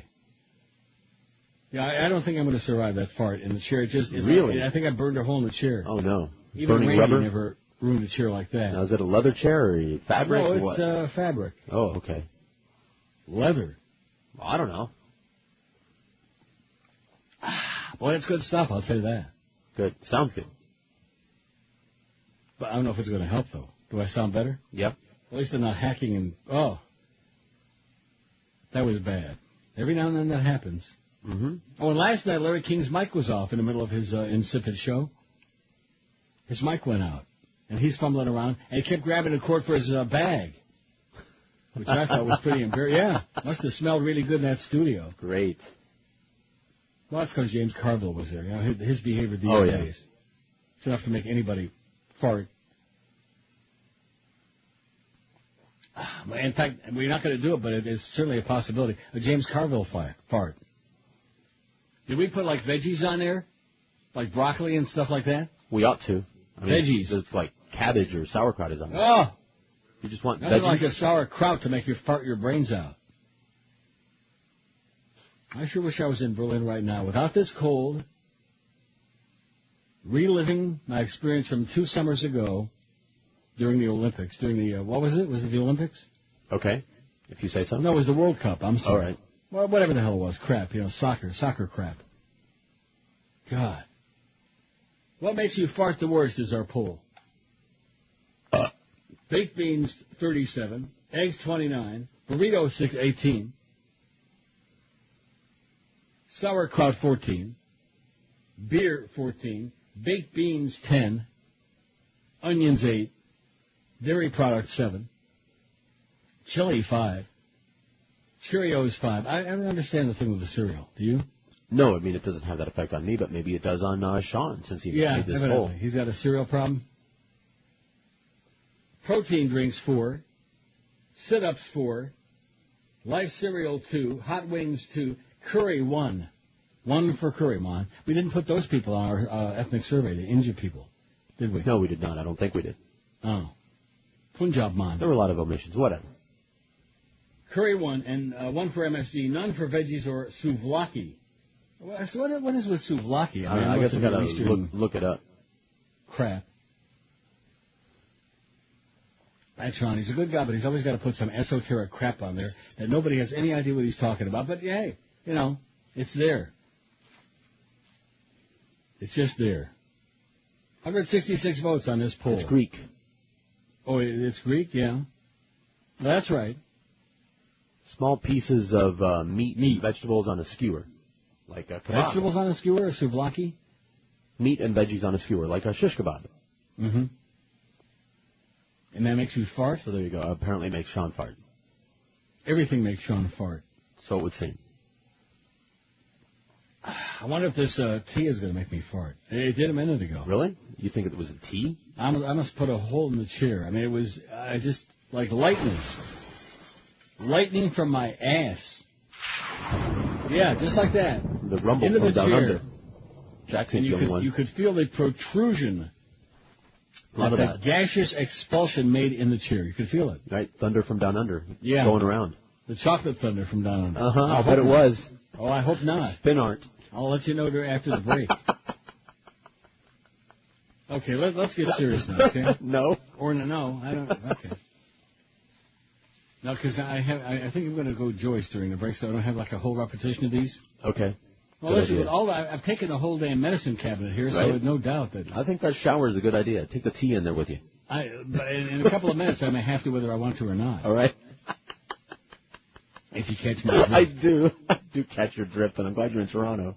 Basic Instinct director Paul Verhoeven will publish a revisionist biography of Jesus in September, following more than 20 years of research. The Dutch filmmaker, who's had a lifelong ambition to make a film about Jesus based on scientific research, claims Jesus' father was probably a Roman soldier who raped Mary during the Jewish uprising in Galilee. He also claims that Christ was not betrayed by Judas Iscariot, it was Bill Richardson.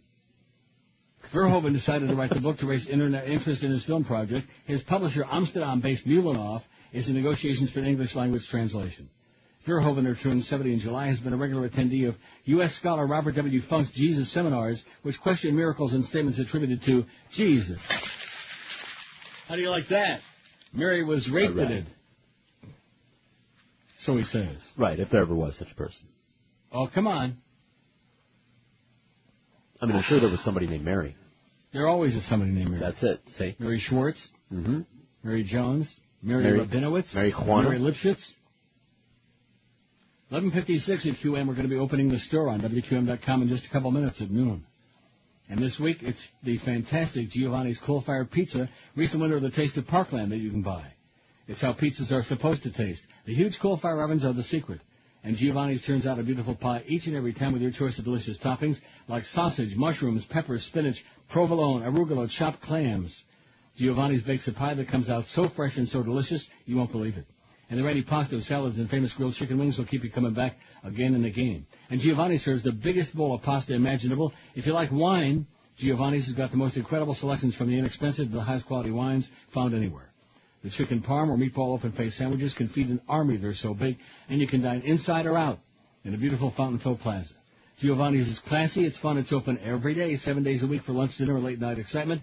Log on at noon. That's about 3.5 minutes from now to WQM.com. And you can buy. And by the way, get past that dolphin stuff, if you know what I mean. Oh, yeah. Well, they got to make it more difficult for our people. You know, that's Cordis. That's Cordis in those sports. I confronted him. It wasn't his idea. I'm sure of that. He washed his hands of it like Pontius Pilate. Yeah, watch this, okay? That? You'll be able to buy a $50 certificate for just $25 to Giovanni's at noon. It's Giovanni's Coal-Fired Pizza in Parkland. Manja, my friends, and say hi to Petey Lenny, too. His name. The best talent. This is Neil Rogers. Sports Radio 560 QAM. The sports leader. Osama bin Laden, and whenever I am in Miami, I listen to Neil Rogers 12 hour. $3.37 a gallon. The national average for regular gas. $3.37 a gallon. Someone should build a car that runs on grass. Can't take it, won't make it, but up seems to be the pattern dying. I'm crying, I might have to sell my Saturn. $3.37 a gallon. What the hell is the pump full of liquid gold? $3.37 a gallon. That's way too high and it's not even that cold. So I guess I'll just take the train. But that's such a major pain.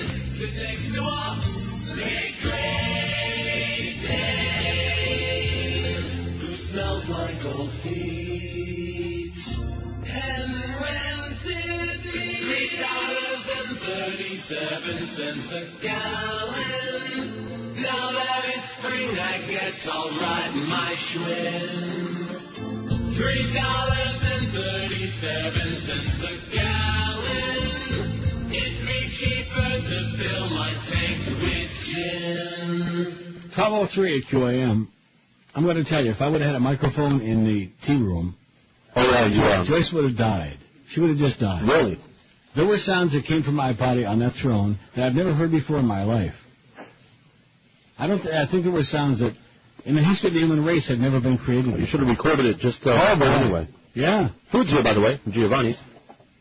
Oh, excellent. I forgot all about it. Well, that's because I was in there. I didn't. I was counting the minutes. Really? And? It's great. No, they got a good spread. They got a couple of different kind of salad things, a whole bunch of different gourmet pizzas, of course, the coal oven-fired pizzas. They got chicken parm subs, meatball parm. What's this kind of pizza I'm eating over here? What's that? That's the caprese pizza. Caprese pizza with, like, tomatoes and fresh sliced mozzarella or something. Excellent. And basil. And then, of course, the good old-fashioned pepperoni, which I can't get enough of. Okay, we got 80 left. We started with 100. We got 80 left. Good. So this is going to sound great. You're coughing, and I'm going to be talking with my mouth full. That's all right. Hope I can hold up. $50 certificates for $25 on WQAM.com. Get by that dolphin thing there. Go to the bottom of the screen and click. Get off of this. We don't want to make things too easy for people on the WQAM.com. No, you got to have an 18-step process. Yeah. That's right. I bitched Cordis out about it. He said, I got nothing to do with it. They made me do it. But isn't it slick? No. No, it's pretty embarrassing, as a matter of fact. It's like all those damn ads that pop up. Even the New York Times does that, too. Close this ad. Close it. Make it go away. I think this tea is helping a little bit. I told you. All right. I could be wrong. We'll see. We'll see how I do. A 21-year-old Harris County woman, where's that? Oh, Dallas. Filed a $200,000 lawsuit against American Airlines, alleging employees on a flight to Los Angeles from Dallas-Fort Worth Airport failed to protect her while she slept from another passenger who masturbated next to her and ejaculated in her hair. According to lawsuits. What? That's totally out of line. According to a lawsuit she filed last week in Wright County. The Harris County woman alleges employees knew the risk associated with failing to police the passengers to ensure that passengers don't hurt one another, the suit states. Airline officials didn't return calls seeking comment. In a statement to the Houston TV station last year, here comes the coughing again. Uh-oh.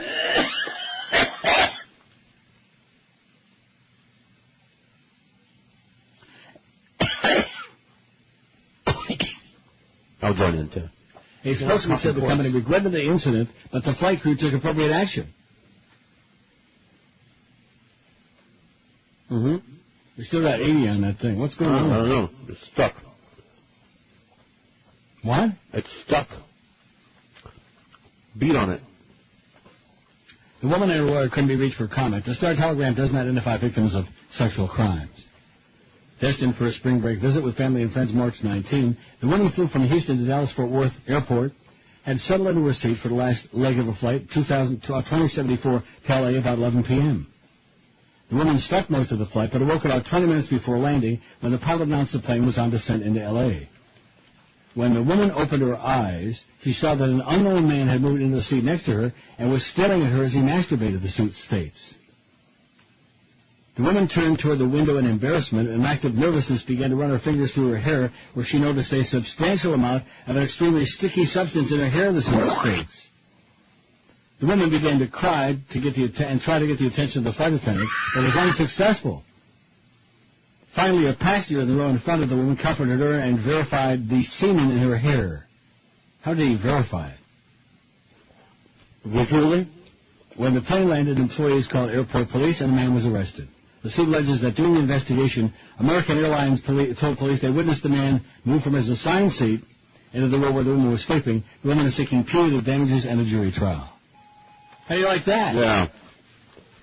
Pretty good. I'm telling you. Now we're back up to 82. We're not exactly kicking ass here today on this deal. It must be Pete Lenny's fault somehow. Let's blame him. I beg your pardon? Must be Peter Leonard's fault somehow. Oh, anytime he's involved. That's right. It's because he didn't get that spot on yesterday. Here's the facts. It says, I have a simple question about the story we were just reading about the ad North Carolina Democrats are bitching about. Why don't they stop whining like a bunch of wusses and take their fingers out of their noses and poke it right back at the Republicans? Lord knows there's plenty of material. If they don't fight back, they deserve whatever they get slung at them. All of this, of course, enhances their image as a bunch of wusses, and it doesn't say wusses, but nevertheless. Anyway, I hope you feel better. Well, thank you so much. Yeah, why don't they start running some ads about McCain and his reverend friend there, the lunatic, maniac, bigoted old coot. But, of course, that's what it's all about. Nobody's got any solutions for the high gas prices, the war in Iraq, the economy, all of these things. So all they're doing is slinging mud. Right. You're not wearing All they're doing a flag what? pin. You're not wearing a flag pin. And the media's showing us crap about, Obama bowling gutter balls, and Swillery is baking cookies, whatever the hell it is. Drinking beer, doing shots. Yeah, that's right. Maybe she's drinking Billy beer. Ooh, She's got 82 certificates left.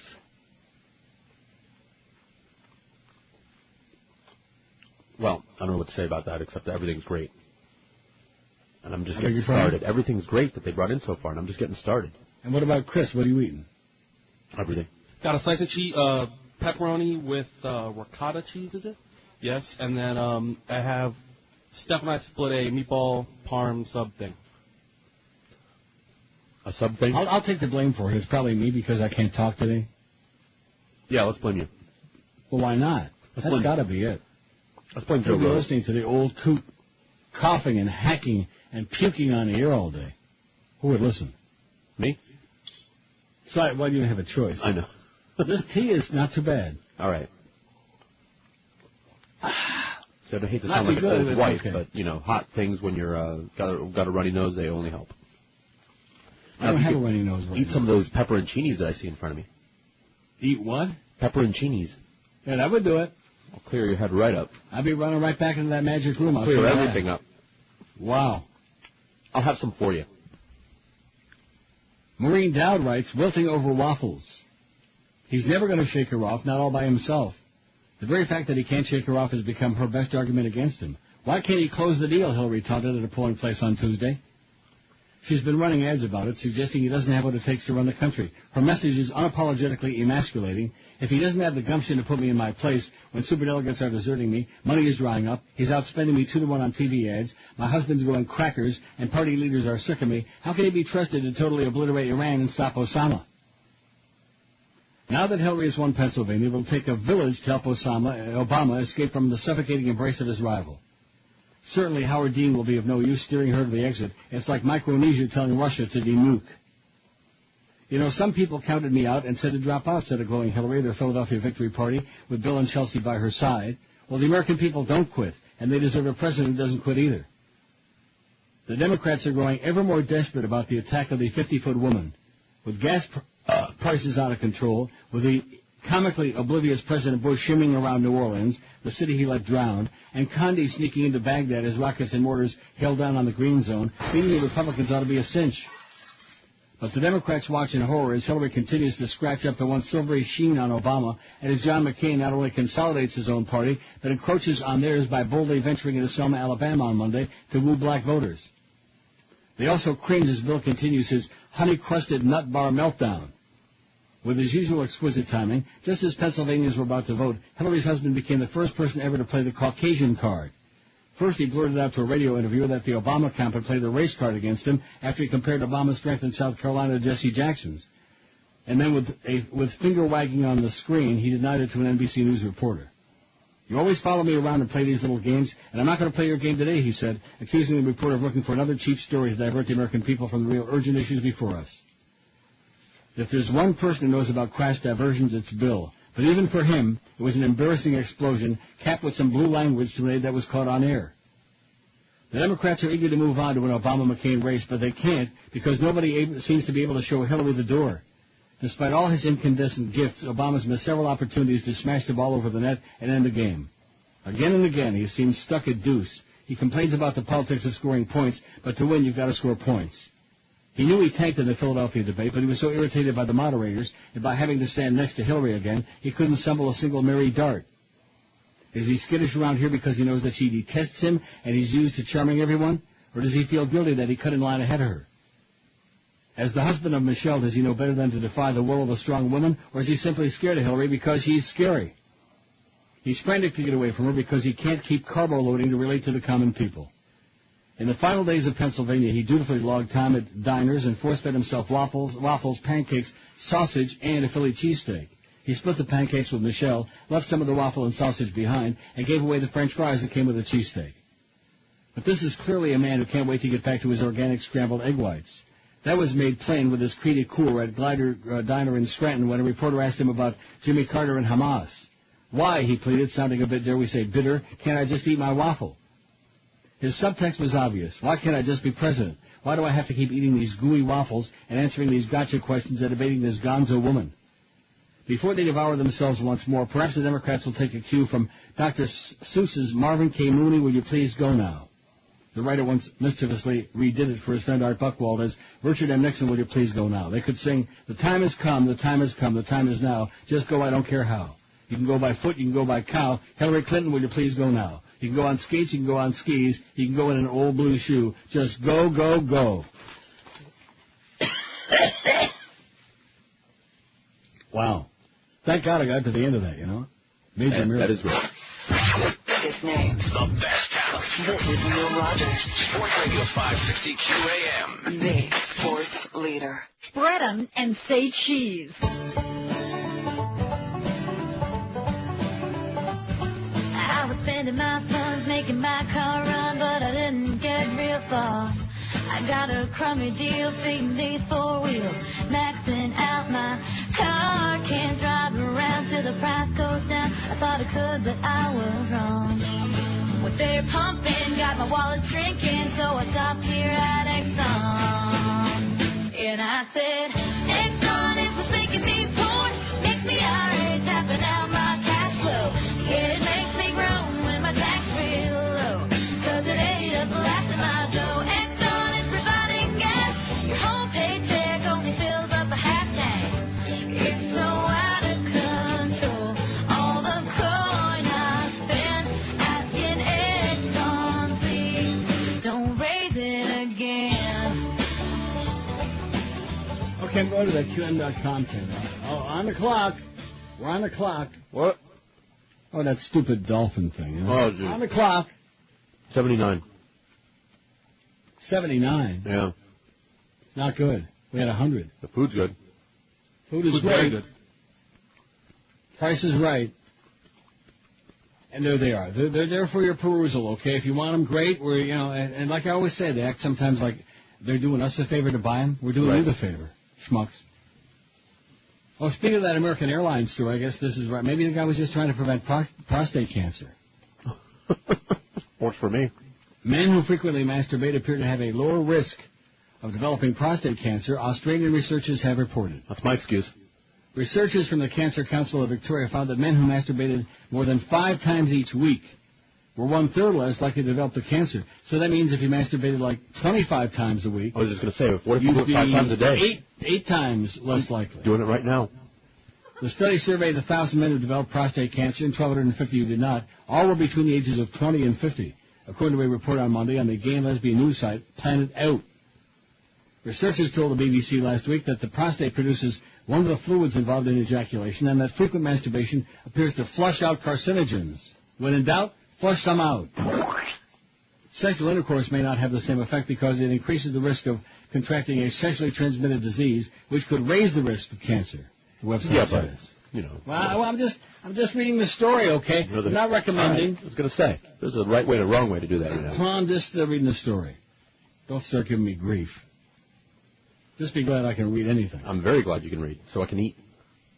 Oh, I got some prosciutto. God. What? I got some prosciutto. Prosciutto, not prosciutto. Prosciutto. Prosciutto. Leave it to it. What makes you fart the worst? That's our poll today. Boy, we've got a lot of stuff going on today. Farts and belches and coughs. Coughing and hacking. Oh. Masturbation. Hacking, I said. Oh. 79 things we got left. Wow. I'm unimpressed by that, by this audience. 239 votes on the poll. What makes you fart the worst? Baked beans, 54. Eggs, 36. Burrito, 22. Sauerkraut, 20. Beer, 20. Chili, 14. Black beans, 14. Dairy products, 11. Onions, 10. Protein drinks, 9. Veggies, 8. Sit-ups, 6. Cheerios, 5. Life cereal, 4. I still don't understand that. Why one cereal over another? I mean, aren't they all wheat and oats and pretty much the same stuff? I imagine. Curry 2, Hot Wings 2, Souvlaki finally got 1, and MSG 1. Why would MSG make you fart? I don't know. Acid makes me fart. Sid. Reflux. No.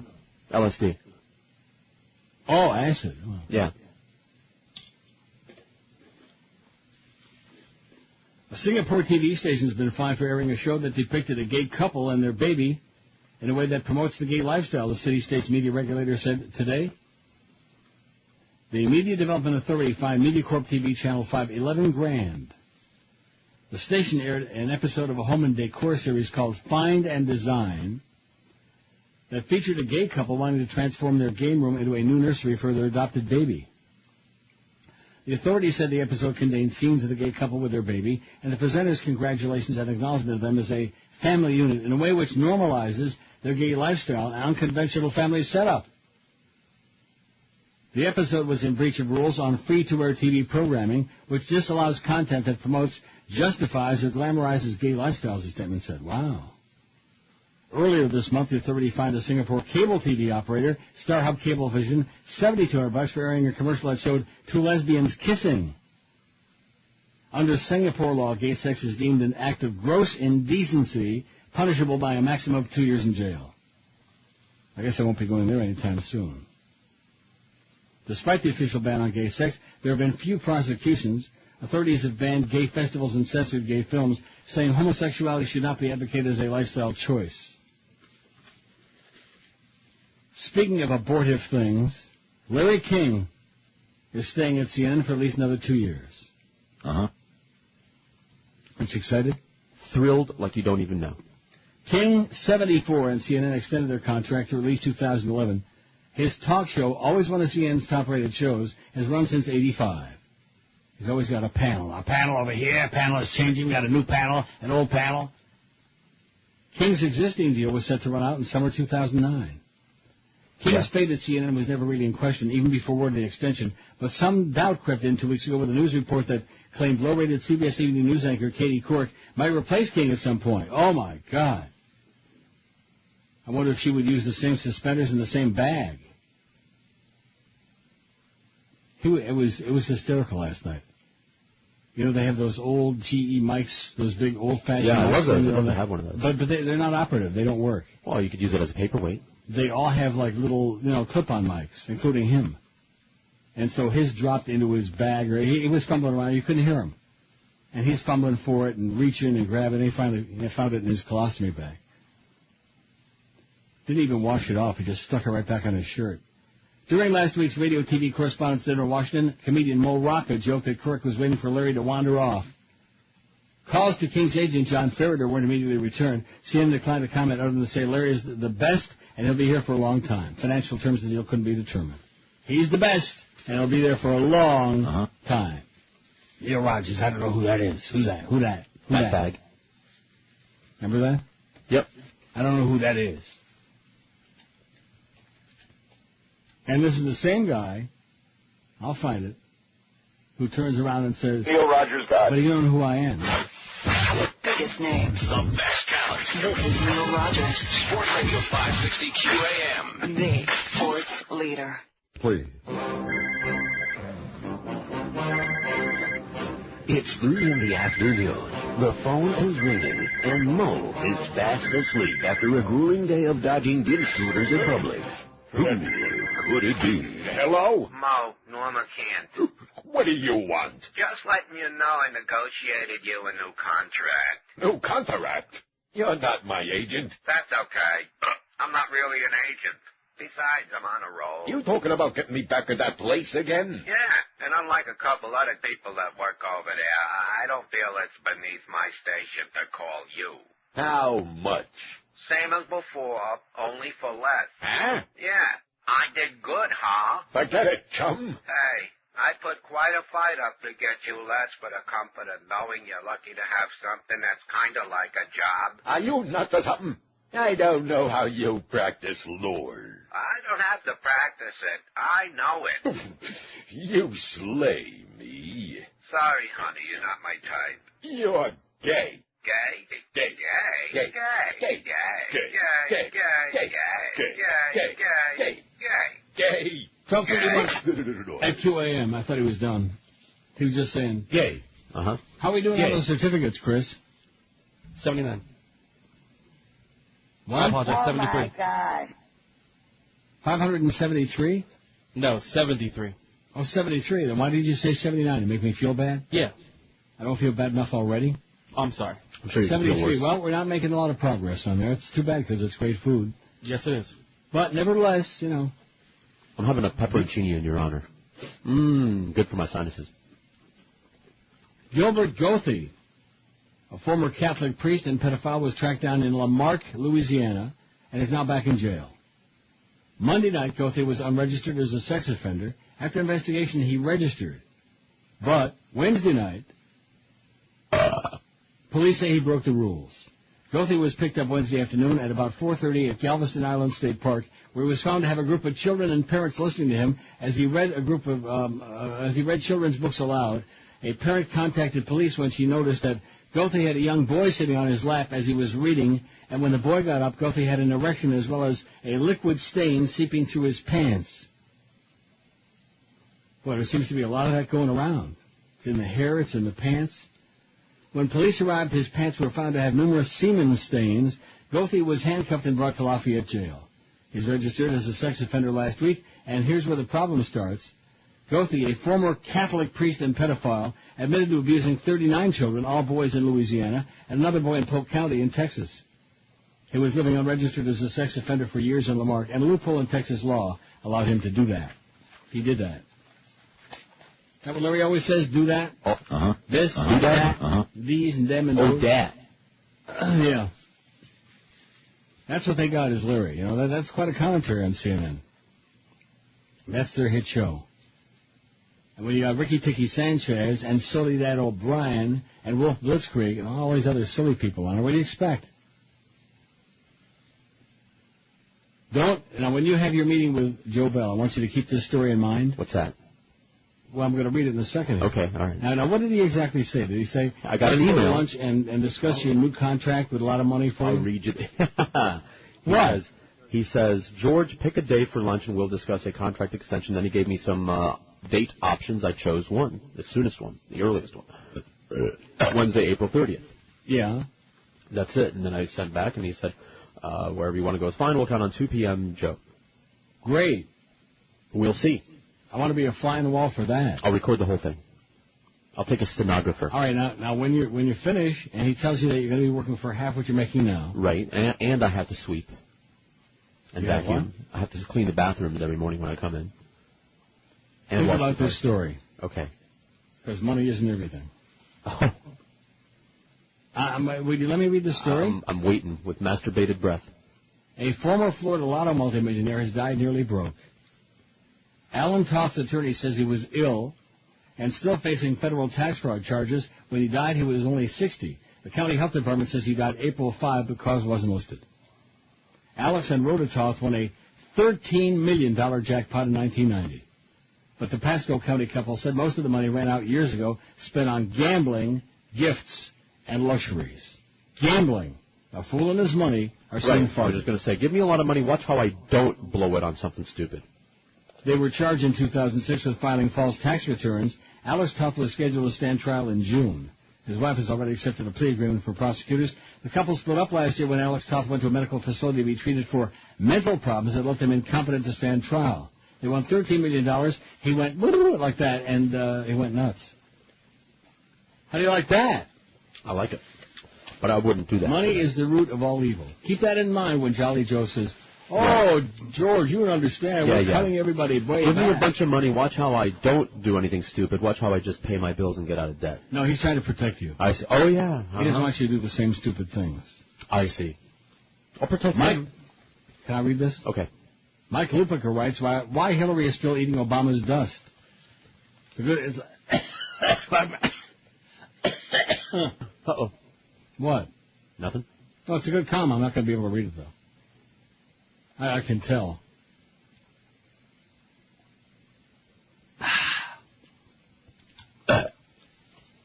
That tea, it did wonders, didn't it? Have some more. It didn't do anything. It's not going to, like, cure you, but it's going to feel better while you're drinking it. While I'm drinking it. Right, so keep drinking it. So what if I fill the bathtub up with it, get a long straw? Yeah, there you go. It didn't do squat. Take It the was microwave. good. Only because I had all that Splendid there. It was sweet. Mm-hmm. Mike Lupica says Hillary Clinton says she's the one to fix everything, which these days means fixing only one thing, a Republican economy that's looted the country. Then almost in the next breath, she acts as if she's willing to open a lemonade stand to keep her campaign going. The way things are going for her, because she'll say or do anything to be the Democratic nominee, for the latest commercial message in Indiana and North Carolina will probably go something like this: you're all in debt, but don't worry, so am I. She raised more than $200 million to run for president. It wasn't nearly enough, and yet she continues to tell the voters and the country that she's the one who'll put money back in everybody's pockets. Her own people issue press releases that trumpet her commitment to jump-starting our economy when she can't even jump-start her own. Barack Obama has been better organized, raised lots more money, won more states, gained more delegates, and has a better strategy than Clinton from the start. On the other side, Mark Penn is gone as the chief strategist of the Clinton campaign, and Patty Solis Doyle is long gone as campaign manager. Through it all, Clinton continues to run on the idea that she's ready day one to be president when she wasn't ready on day one for a rookie like Obama. If she had been, she wouldn't be in the rabbit hole she's in now. She would have put Obama away, the front-loaded... let me say it again. She would have put Obama away the way the front-loaded Super Tuesday system was designed for her to put everybody away early. She's supposed to be the one with a great sweeping plan for America, and she didn't even have one for Obama. Now she is where she is, and so is her campaign. So the Democrats don't run against John McCain or against the ruling party that's given us this president, the biggest lightweight and most unpopular of anybody's lifetime. The Democrats don't run against record disapproval ratings for a Republican president and record foreclosures and record oil and gas prices. They don't run to help people struggling to keep their cars on the road and roof over their families' heads. They continue to run against each other. The campaign is about the campaign. The wrestling show isn't the one we had with Monday Night Raw and those Obama and Clinton impersonators. The wrestling show is the real thing, with no end in sight. In a reality TV world, people seem to keep voting to keep the show on the air. Greg Craig, who comes out of the law firm of Williams & Connolly in Washington, was the coordinator of Bill Clinton's impeachment defense 10 years ago and is now a senior advisor with the Obama campaign. Yesterday, he spoke about the campaign the Clintons have run against Obama, making it clear he wasn't speaking for the candidate, just for himself. They've run an intensely negative campaign on all fronts, Craig said, and for them to pretend otherwise is in itself a misrepresentation of the truth. Unless, of course, you're willing to say anything to get what you want, and what Hillary Clinton wants is for the whole thing to come down to these superdelegates. She plays to them loudly the way Ethel Merman used to play to the balcony. They are all she has left. The system was tailor-made for her by Terry McAuliffe when he was running the DNC before he became Clinton's boy cheerleader. She had the name, the money, she was favored everywhere. The whole thing was supposed to be like a first-round knockout. But the candidate who was supposed to have all the answers didn't have an answer for Obama. Now she talks about who would be the best candidate against McCain, as if the only superdelegates should get to decide, as if she wants this to be a selection by committee, as if this is the NCAA basketball tournament. So they slouch toward Indiana and North Carolina. She can't win and won't quit. Maybe in 2 weeks. Clearly she and her finger-wagging husband, who makes Richard Nixon look like a model of grace as the next president, still can't believe it ever came to this. You're allowed to be as cynical as you want about Obama and ask the same question Clinton asked about why he can't put her away, even though a much better question is why she didn't put him away at the start of this. Obama has a vision about how big politics should change in this country. Clinton is big politics, but her vision is getting back on Air Force One. The Clintonistas, especially the ones in the media, talk constantly about how she keeps changing the narrative, but despite her victory in Pennsylvania, the narrative doesn't change any more than the math does. Here's that narrative for Hillary Clinton. If I can't beat Obama, I couldn't care less if John McCain does. And please, send money. Biggest names. The best talent. This is Neil Rogers. Sports Radio 560 QAM. The sports leader. Once there was a senator who was caught indulging a habit, a boogeroo, not much different like a typical neocon faggot. Hands up to Larry, we all thank you for giving writers something funny to do. You're looking for guys who make you go, aye, aye. Larry Craig, thank you for tapping your shoe. News stories last a few days, but you refuse to go away. Republicans are primarily dead. You fairy. Hands off to Larry with treats of power. We all invite you to inhale our fun.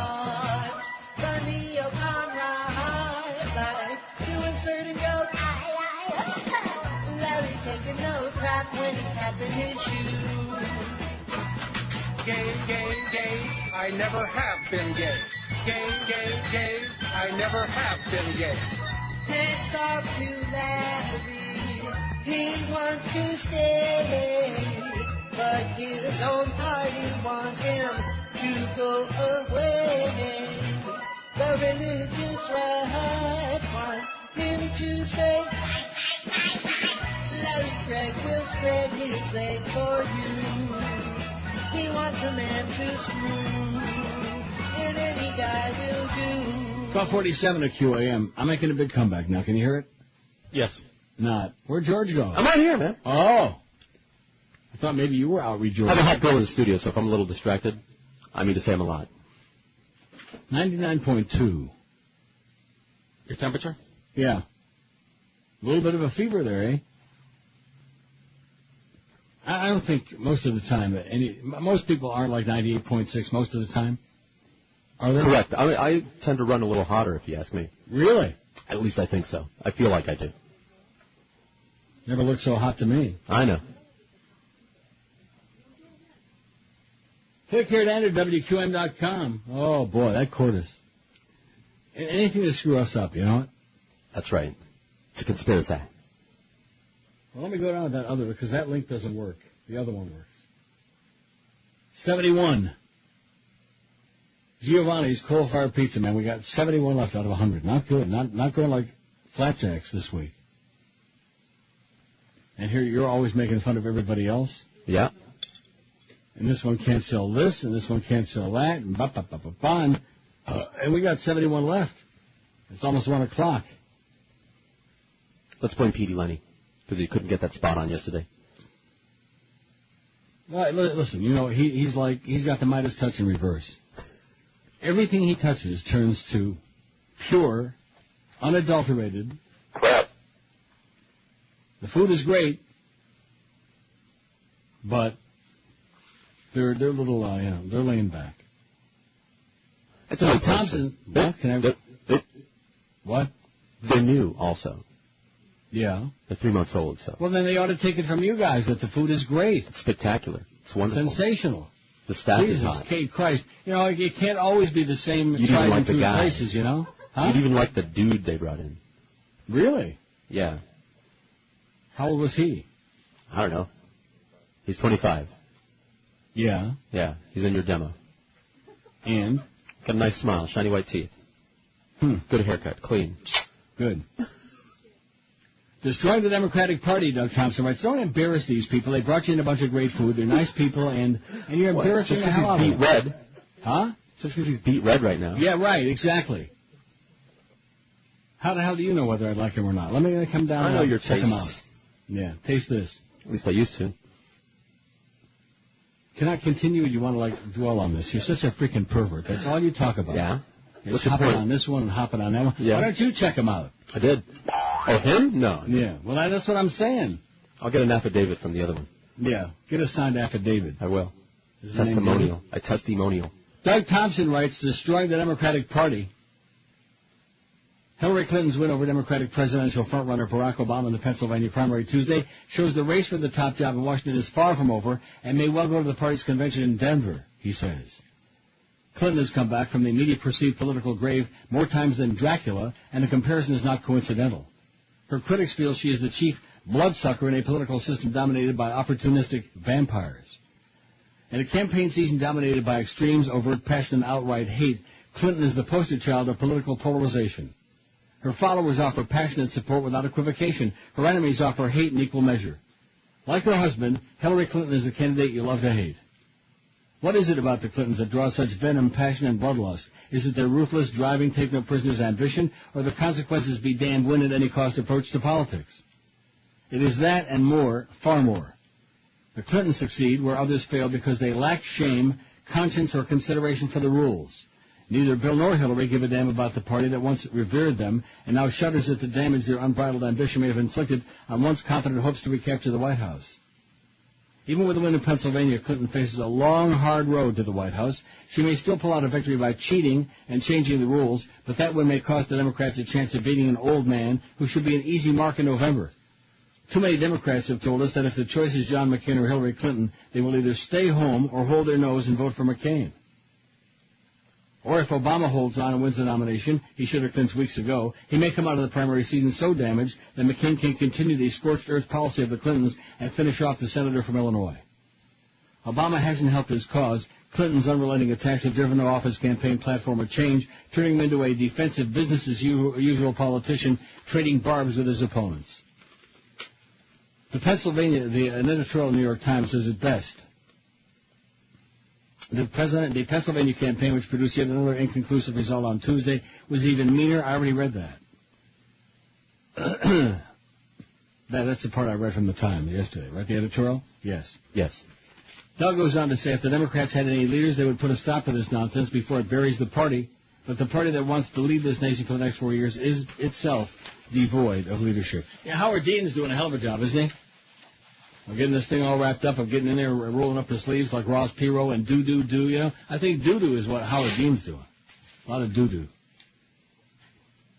How'd you do with your buttons, by the way? Did you get that problem fixed? No, we're going to work on it after the show. A lot of do going on. You know it. How's that poll coming? 293 vote. 294.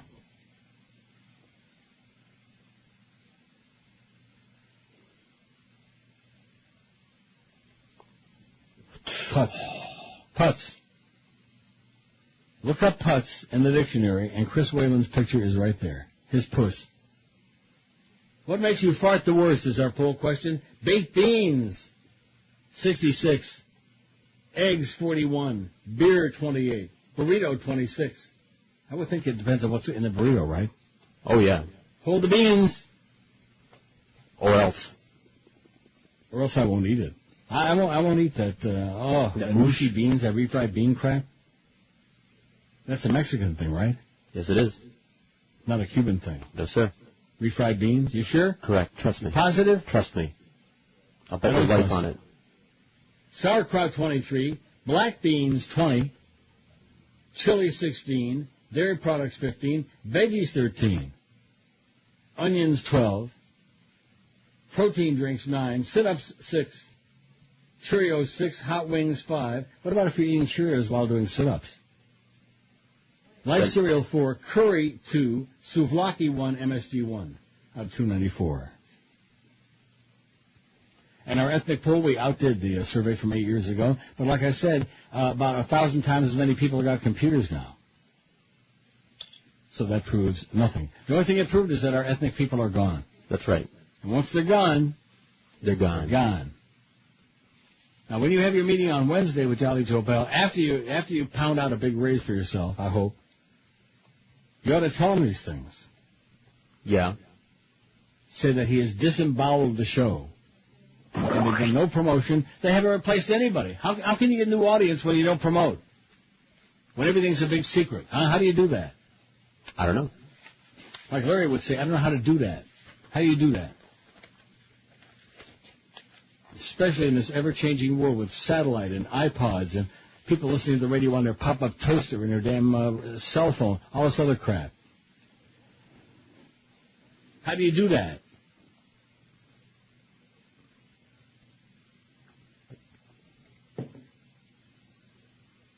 I'm waiting. I don't know how you do it. Well, that was a rhetorical question. All right. Ask him. He's the manager. I'll write down a whole bunch of questions. He's supposed to be the expert. Yeah, well. Well, that has to do with all that bonus money that we're not getting.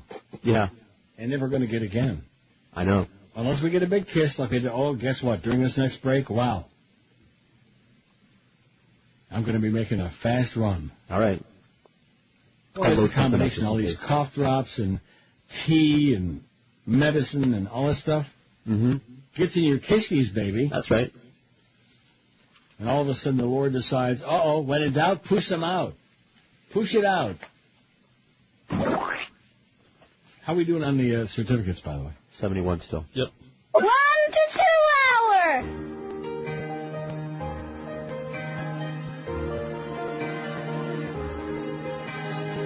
Well, I'm a little gay dummy, a flaming hormone. I like to think politics is something I know. Well, I I don't know too much, but it's the best this bag can do. Rewriting my songs to say that Hillary's for you. You may think that I live here, but then again, no. No. No. No. No. No. No. No. No. No. No. I have a man in Windsor, England, because your country flows. No, I only want your money, so a few concerts I do. For Hillary is the biggest bad I ever knew. So I'm telling everybody, vote for the badass girl and make her the most powerful bitch in the world. Go vote for Bill's wife, go vote for Bill's wife, and keep the White House white. I want a silk entitled and temperamental bullseye. 101 at QAM. You know, my stomach feels like a boiling cauldron. Really? Yeah. Churning and burning? No, not burning. Okay, just churning. Yeah, like a cauldron. Right? Like a witch's cauldron. Because all those cough drops and that tea and that cough medicine and all this stuff. All of these things are like grinding around in there, you know. Once 2 o'clock comes, I'm going to put my head down on the couch and I'm going to ignore everybody. Okay, good idea. Police in Congo have arrested 13 suspected sorcerers accused of using black magic to steal or shrink men's penises after a wave of panic and attempted lynchings triggered by the alleged witchcraft. Reports of so-called penis snatching are not uncommon in West Africa, where belief in traditional religions and witchcraft remains widespread, and where ritual killings to obtain blood or body parts still occur. Rumors of penis theft began circulating last week in Kinshasa, Democratic Republic of Congo's sprawling capital of some 8 million peoples. They quickly dominated radio call-in shows, with listeners advised to beware fellow passengers in communal taxis wearing gold rings. Purported victims, 14 of whom were also detained by police, claimed that sorcerers simply touched them to make their genitals shrink or disappear in what some residents said was an attempt to extort cash with a promise of a cure. You just have to be accused of that and people come after you. We've had a number of attempted lynchings. You see them covered in marks after being beaten, Kinshasa's police chief Jean Dudon Oleko told Reuters on Tuesday. Jean Dudon. Police arrested the accused sorcerers and the victims in an effort to avoid the sort of bloodshed seen in Ghana a decade ago, when 12 suspected penis snatchers were beaten to death by angry mobs. The 27 men have since been released. I'm tempted to say it's one huge joke, Oleko said, but when you try to tell the victims that their penises are still there, they tell you that it's become tiny, or they've become impotent. To that I tell them, how do you know if you haven't gone home and tried it? Some Kinshasa residents accuse a separatist sect from nearby Bas, Congo province of being behind the witchcraft in revenge for a recent government crackdown on its members. It's real. Just yesterday here there was a man who was a victim. We saw what was left was tiny, said 29-year-old Elaine Kalala, who sells phone credits near a Kinshasa police station. What was left was tiny. I can always use that story. I'm a victim. There you go. A sorcerer did it to you. It was snatched. That's right. By a sorcerer in the Congo. Mm-hmm. I'll make it. All right. Not that I ever had any doubts, did you? I did not. Yeah, you did. For maybe 30 seconds there. And hacking, you had no doubts? For about 30 seconds there when it didn't sound like you might not come back or something. Yeah. But then you came back from the break and all was fine. Well, it's not fine. Well, it's fine not enough. Fine. I'm straining over here. I'm straining and my head is draining. Now, wouldn't you think that they'd have like a long... You could stick in your throat or something and suck out all that nasal... all the phlegm and the mucus and that crap? Wouldn't you think? You'd think. Well, why not? By the way, I'm going to fax you something for a giveaway so we can give away one of these certificates. And the scrawling on there, Pete Lenny did that, so take that for what it's worth. Because he's an a-hole, is that what you're trying to say? Well, he wanted to fax you something, so he just happened to grab the top sheet of paper from my stack over here, and it was that liner that I was getting ready to fax to you. What are you trying to say? So just be forewarned before you go reading it out loud on the air. You might want to proofread it first or verify it. We have 70 certificates left, by the way, from Giovanni's Coal Fire Pizza. Great food, good location. I'm going to send you a picture, too. Yeah. 70 left. We started with 100. And here it's 105. We have 70 left. I'm starting to feel like Tootsie now. And when I put myself in that class, I lose all self-respect. Have you checked his website today to see if there's... I have never checked his website. I'm going to do it. Well, he doesn't have a website. He's just an appendage to the IOD website because I guess they had so little response that they must have... Oh, we can't waste any money with this. You know what I mean? I know what you mean. Which is another thing, too. That's probably why they stopped selling certificates on his show. And now Dave Farting Lamont is selling them. The Fartmeister. Let's see. Footy. There it is. Footy. There it is. His name is still on there. That's a good sign. Okay, what are we doing? Where can you find the best Cuban sandwich in South Florida? You know something? Howie's, right up the street. I thought that... I want to apologize to Charlie B. And believe me, it takes me a lot to do that. Because I thought that poll about the best sandwich filling was about as low as you can go. Surprise. We went for weeks and weeks on the best burger in town. Now, where can you find the best Cuban sandwich in town? Oh, footsie. Oh. Go away, footsie. Let's see. Did he get the news? Channel 7 GM got arrested getting in a fight 2 nights ago in Boston, and nobody cares. Why do we care about that? Yeah, I saw it. Do you care about that? I don't care about that. We got from Channel 7. We don't care about Channel 7. Callers 5 and 6 right now at 1-800-227-0560. Win a $50 gift certificate to Giovanni's Coal Fire Pizza at 7625 North State Road 7, Parkland. 1-800-227-0560. Callers number 5 and 6. Well, that's good. We still got 70, by the way? Hang on, I'm in a different screen here. Chris? Yes. Oh. One at a time. We're doing one at a time or something? Apparently. Very slowly. There's my girlfriend, Susan Candiotti, on CNN. Who were convicted of more serious felony charges. Let's remind everybody, Wesley Snipes was convicted of 3 misdemeanors, yet the government has made no secret about the fact, as you indicated, that they want to make an example of him. They've called him wealthy, famous, and brazenly defiant of the IRS tax code. He flat out didn't want to pay his taxes, the government says. Well, good for him. Stick his ass in jail. Give him a gold star and a purple jelly bean. Jackass. Republican John McCain, campaigning through poverty-stricken cities and towns, said yesterday he opposed a Senate bill that sought equal pay for women because it would lead to more lawsuits. The bill was defeated in the Senate by a vote of 56-42. The Senate had scheduled a late Wednesday vote on the measure, which would have made it easier for women to sue their employers for pay discrimination. Both Democratic candidates, Clinton and Obama, left the campaign trail and returned to Washington to vote for the bill. McCain skipped the vote to campaign in New Orleans. Oh, New Orleans, where all that sin was going on. That's why they had Katrina. That's what his pastor, the Reverend Hagee, whatever his name is, that's what he said. Billy Saul Hargis. I'm all in favor of pay equity for women, but this kind of legislation is typical of what's being proposed by my friends on the other side of the aisle. Opens us up to lawsuits for all kinds of problems, he has said. This is government playing a much, much greater role in the business of a private enterprise system.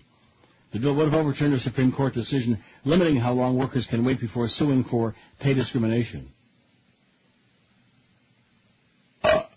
House Speaker Nancy Pelosi, that wimp, released a statement blasting Senate Republicans following the defeat of the bill. By obstructing a vote on the Lilly Ledbetter Fair Pay Act, Senate Republicans have thwarted efforts to restore balance in the law and allow victims of wage discrimination to seek justice in the courts, she said. In doing so, they've again stopped necessary progress for all Americans.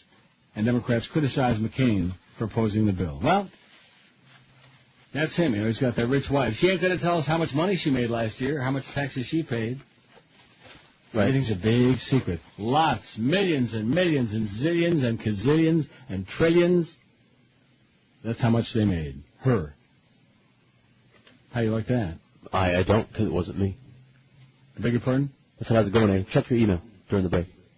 Why's that? Well, obviously, because I sent you something. 322 on Chris's poll, which we don't care what we get, because we had that gigantic burst on that ethnic survey, didn't we? Yep. I wish we couldn't have done it without Chris.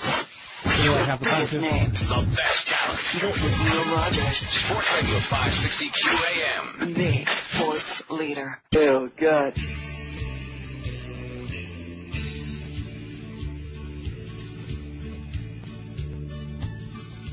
You may start to cramp up on the train.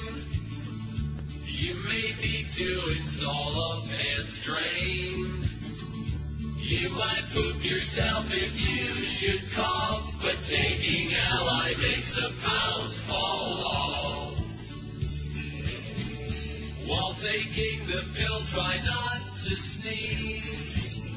But if it happens, just make sure you squeeze.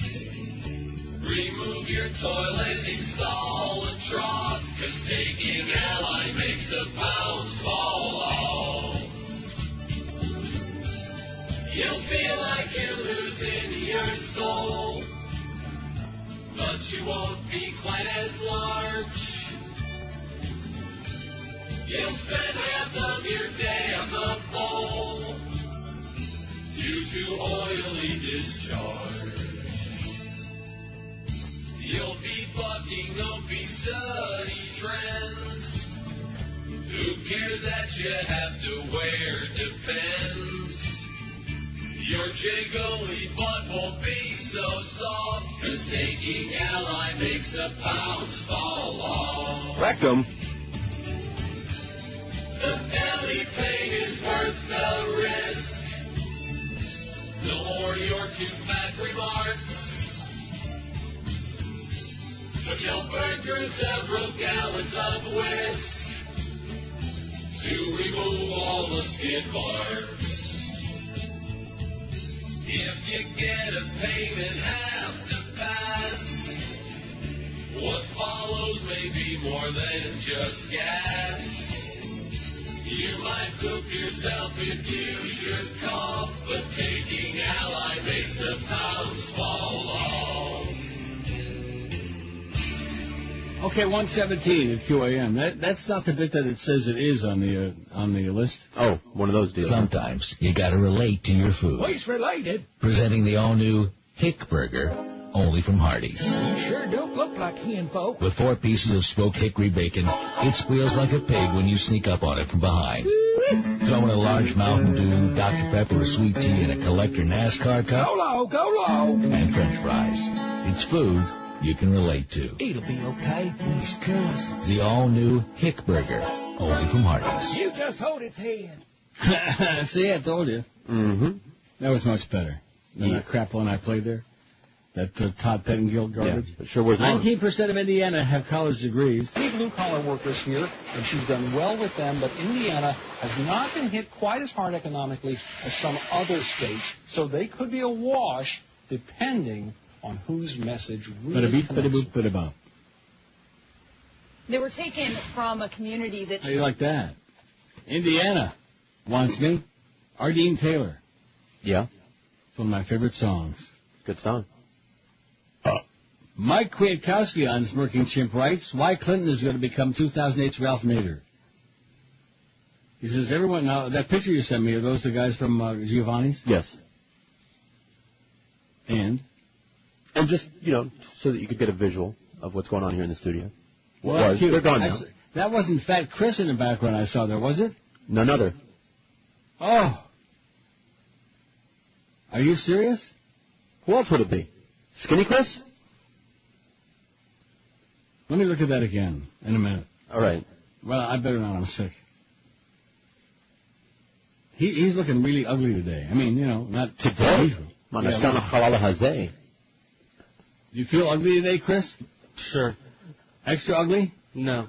I mean, I'm extra ugly, and I feel that way every day, but it doesn't bother me. Don't feel bad about it. Okay. Don't go crying. Oh, Neil's picking on me, said I'm ugly. Well, you It's are. all good. We're down to 66. Gross. So. What?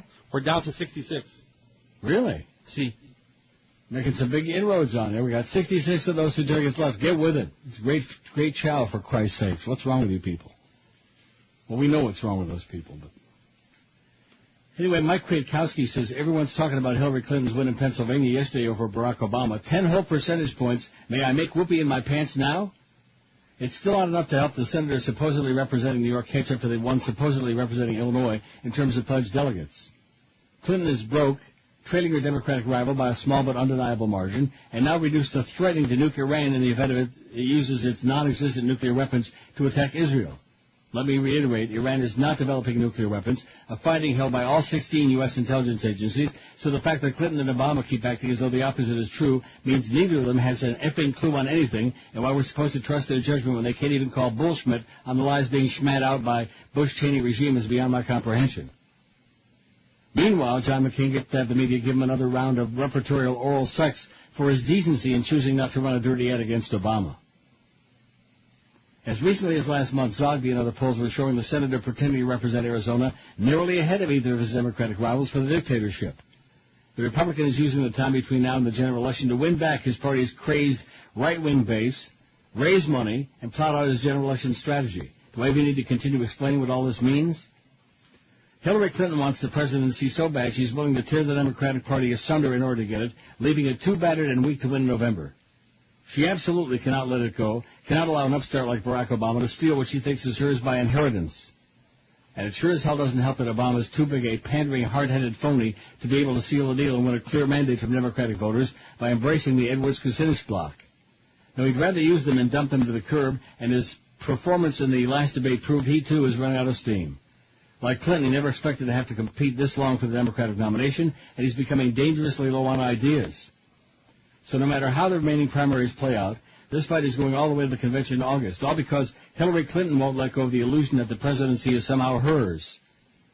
If 2008 accomplishes anything, it may be to finally rid Ralph Nader of the blame for destroying any chance Democrats might have had of winning back the White House this century. Somebody please pass me a brick so I can throw it at my television set next time I have news coverage of the campaign on. Oh, wait, I have my steel mace for that. Never mind. At any rate, I'd be really grateful for some ideas on how we might avoid this fiasco, because if we can't, the massive ego of Hillary Clinton is going to rain Schmidt down all of America. How do you like that? It's raining Schmidt. Nice. Isn't that what they say on IOD that afternoon? It's raining Schmidt? Cute. Are the people still there, the food people? No, they're gone. Well, I'm embarrassed for them. I'm embarrassed for us. Me too. 66 still left at almost 1:30. And it's a phenomenal place.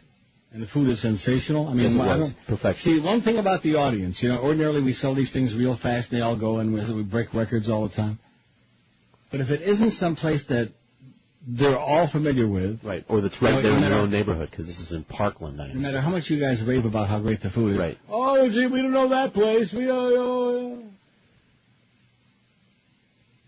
Like that. I got 70 on here. Oh, 66, like you said. Yeah. Oh. What? No, nothing. Well, I'm choked up about it. I'm not too happy. I understand. And the worst part of it is I'm gagging and I'm sucking. And maybe the part of the problem is these damn oxygen things to suck on. And I keep threatening every break I'm going to go out and do another Wild Joyce, and I haven't been doing it.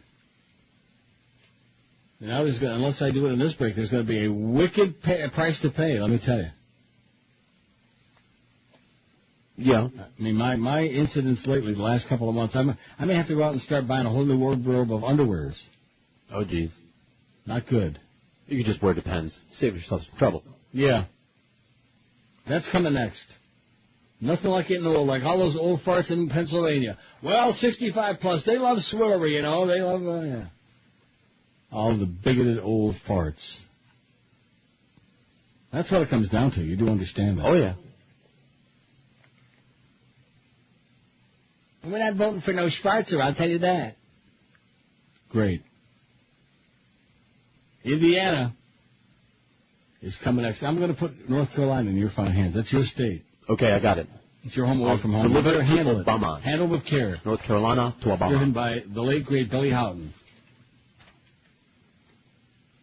We can start doing some harness racing trivia on here and test your skills. Like, who was the greater driver, Joe O'Brien or Donald Brainerd? Well, you know, like that. Yeah. Well, we'll start doing those. Okay. Ray Stein or Jack Moiseyev? Or Frankenstein. Oh, yeah, Frankenstein. Gee, I wonder whatever happened to him. Good question. Let's not find out the answer. You remember the one I'm talking about? Uh-huh. You do? Yeah. From years ago. Oh, my God. And he moved to the West Coast. He was in Sorry Soda or something like that. All these people that have, like, vanished, you know? Just like most of the MySpace people. Most of them have vanished. Here today, gone tomorrow. Oh, we're so excited to talk to you, Neil. Blah, blah, blah. And then, you know, they vanished. They disappeared. Well, maybe they have a life. Or maybe they're busy out searching for one. The biggest names. The best talent. This is Neil Rogers. Sports Radio 560 QAM. The sports leader. You get a lot of big sports with Neil Rogers on Sports Whole Radio WQAM. Oh, we're down to 65. We're making a move. One at a time. I did not make a move, by the way. Oh, I don't okay. want to keep announcing this. Disgusting. No, I'm glad you're keeping us posted. Well, I want to make it exciting, you know. I got a diary.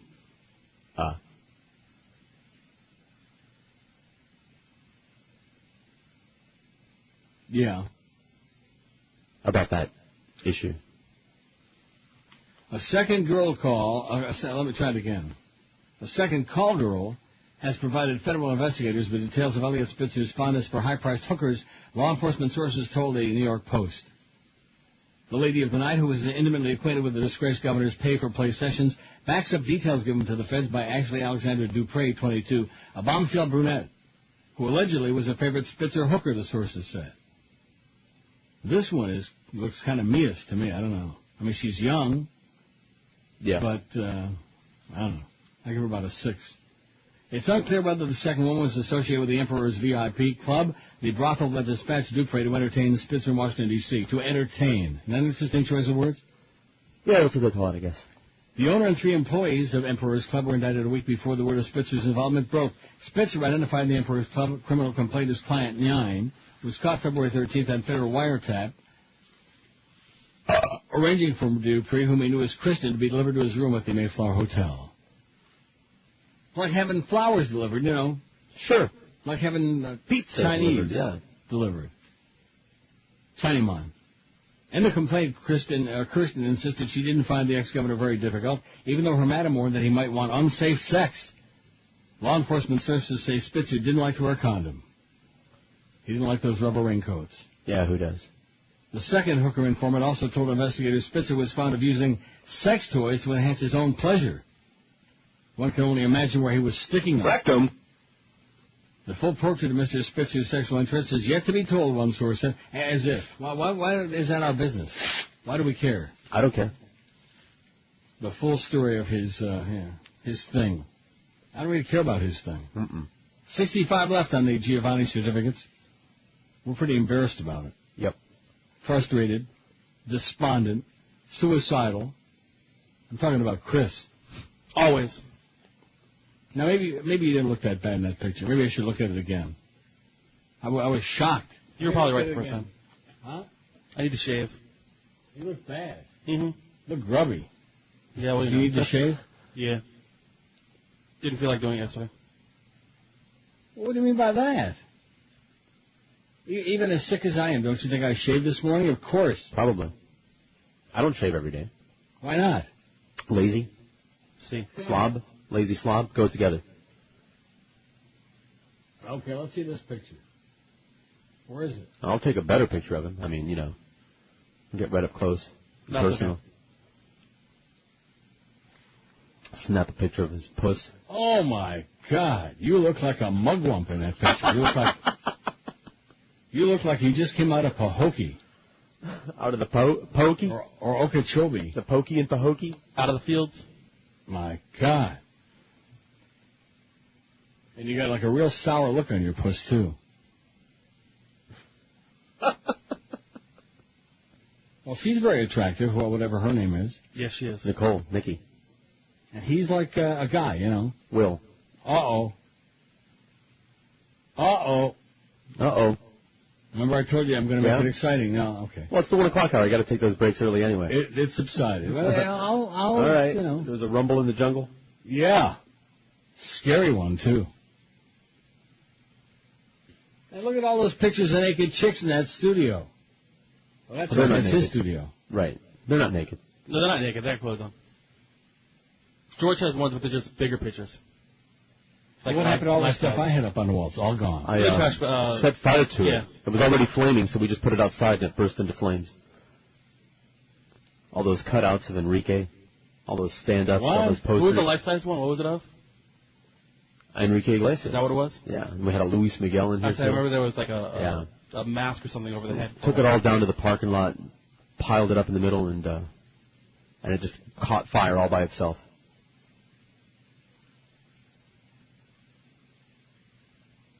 Damn good thing I didn't have like a full-size picture of Steven Strait in there on the wall.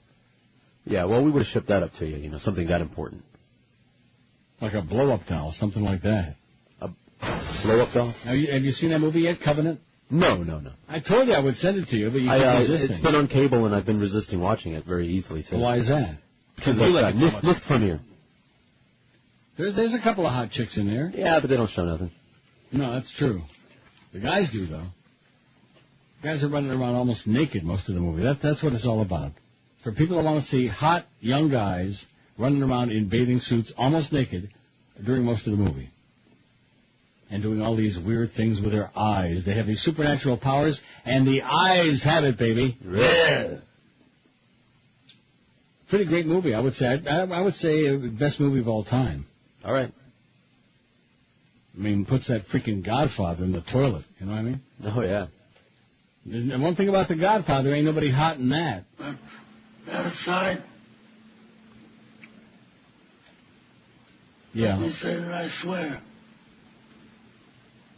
on the soul of my grandchildren that I will not be the one to break the peace we've made here today. Biggest names. The best talent. This is Neil Rogers. Sports Radio 560 QAM. The sports leader. This is Larry King, and they don't come any better than Neil Rogers.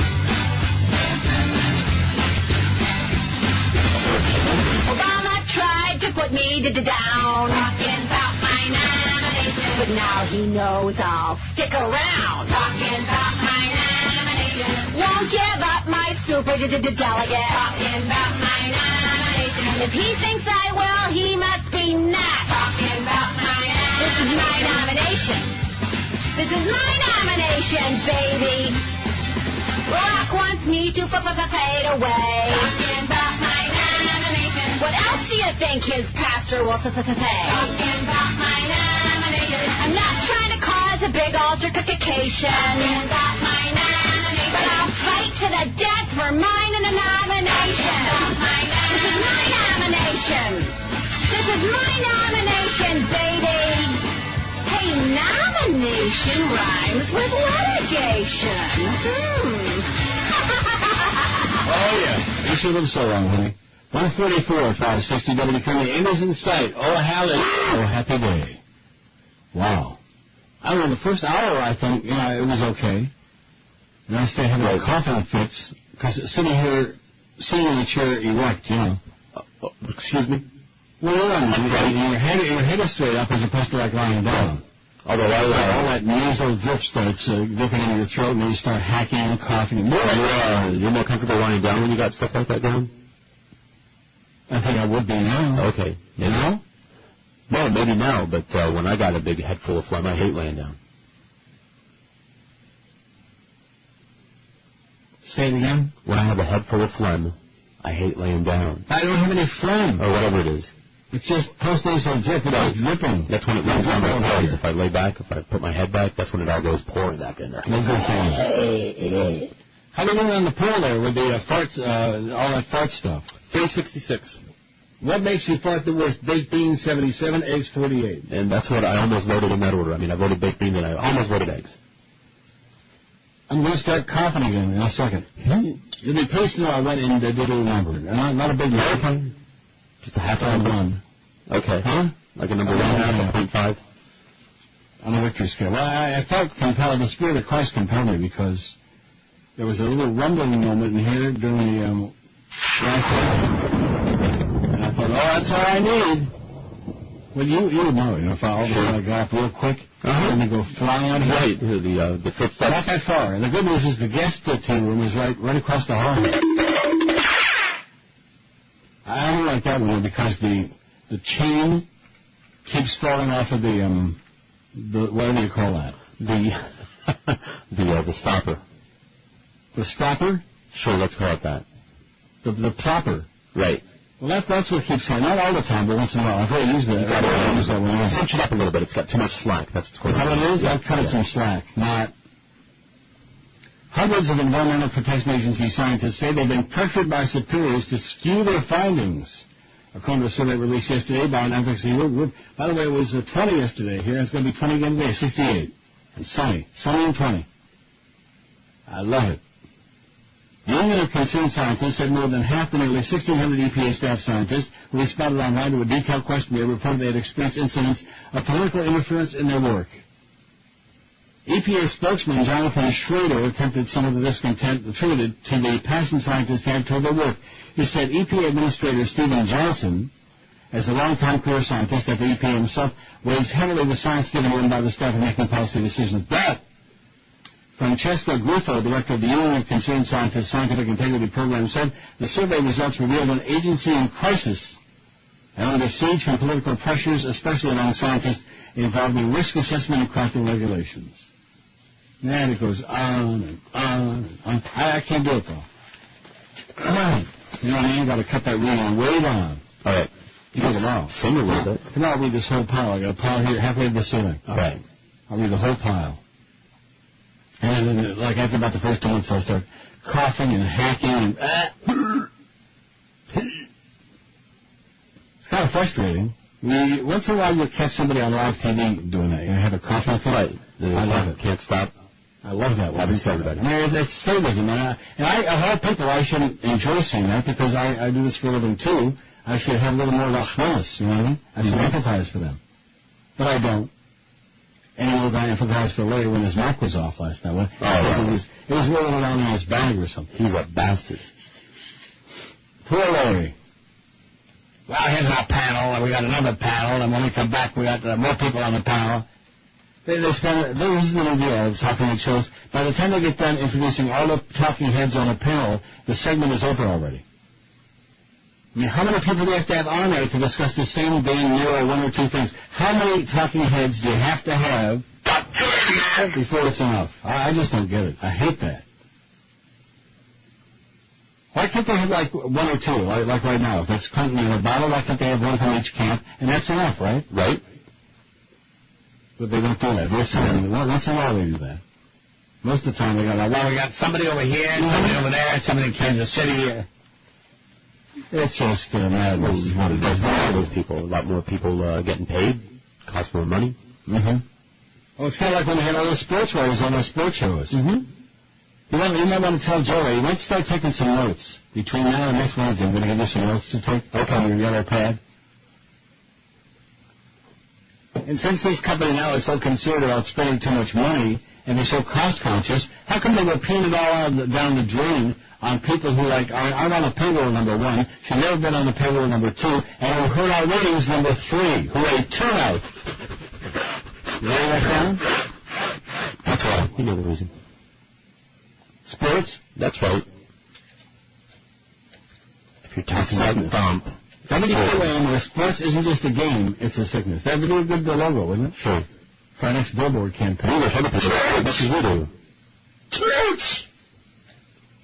I mean, let's face it, the Marlins are winning pretty good right now. Nobody cares. You care, Chris? Oh, not really.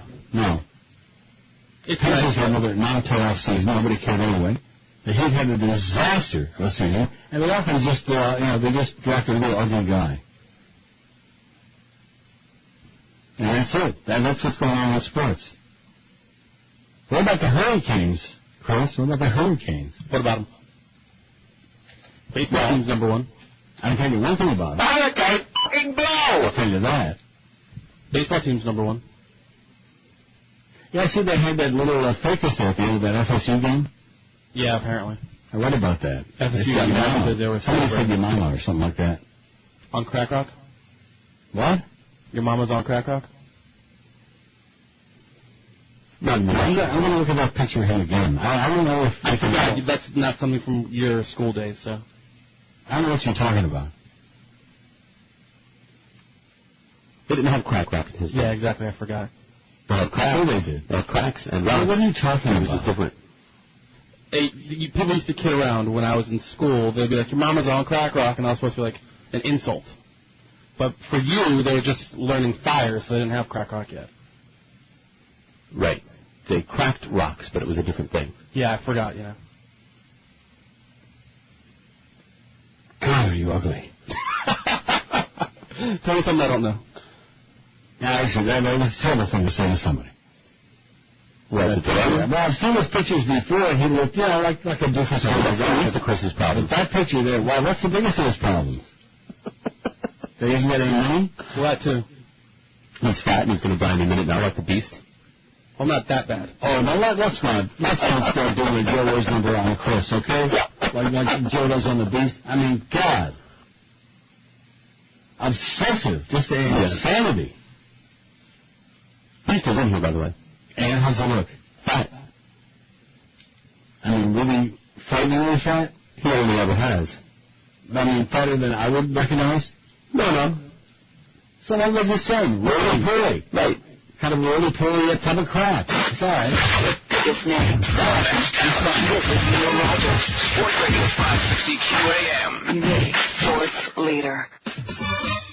It stinks in Miami town. Yes. At 560 WQAM. Here's my story. It's sad but true. I'm a sex addict and I want you. I love sex every way. So grab some lotion. Come on, let's play.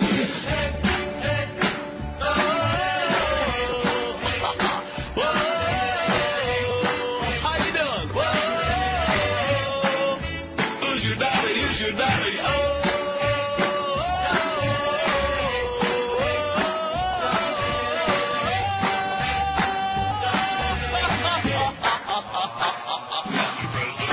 I used to think it was a crazy thing.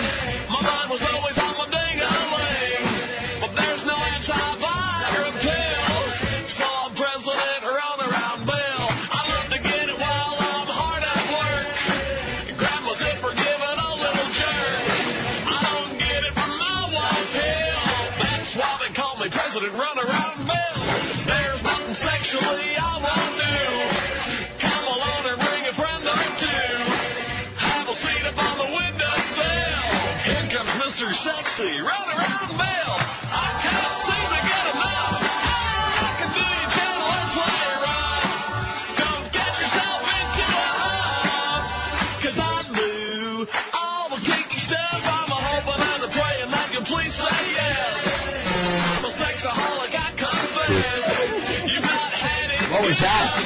Oh, couldn't hold it any longer. Run around Bill. How you doing, honey? Hey, how's about I buy you a drinking poo? Hey, look at my t-shirt. It says I'm the president. I love hugs and jugs. I love you. Bye. Bye. The biggest names, the best talent. And your home for Miami Dolphins football. Sports Radio 560 WQAM.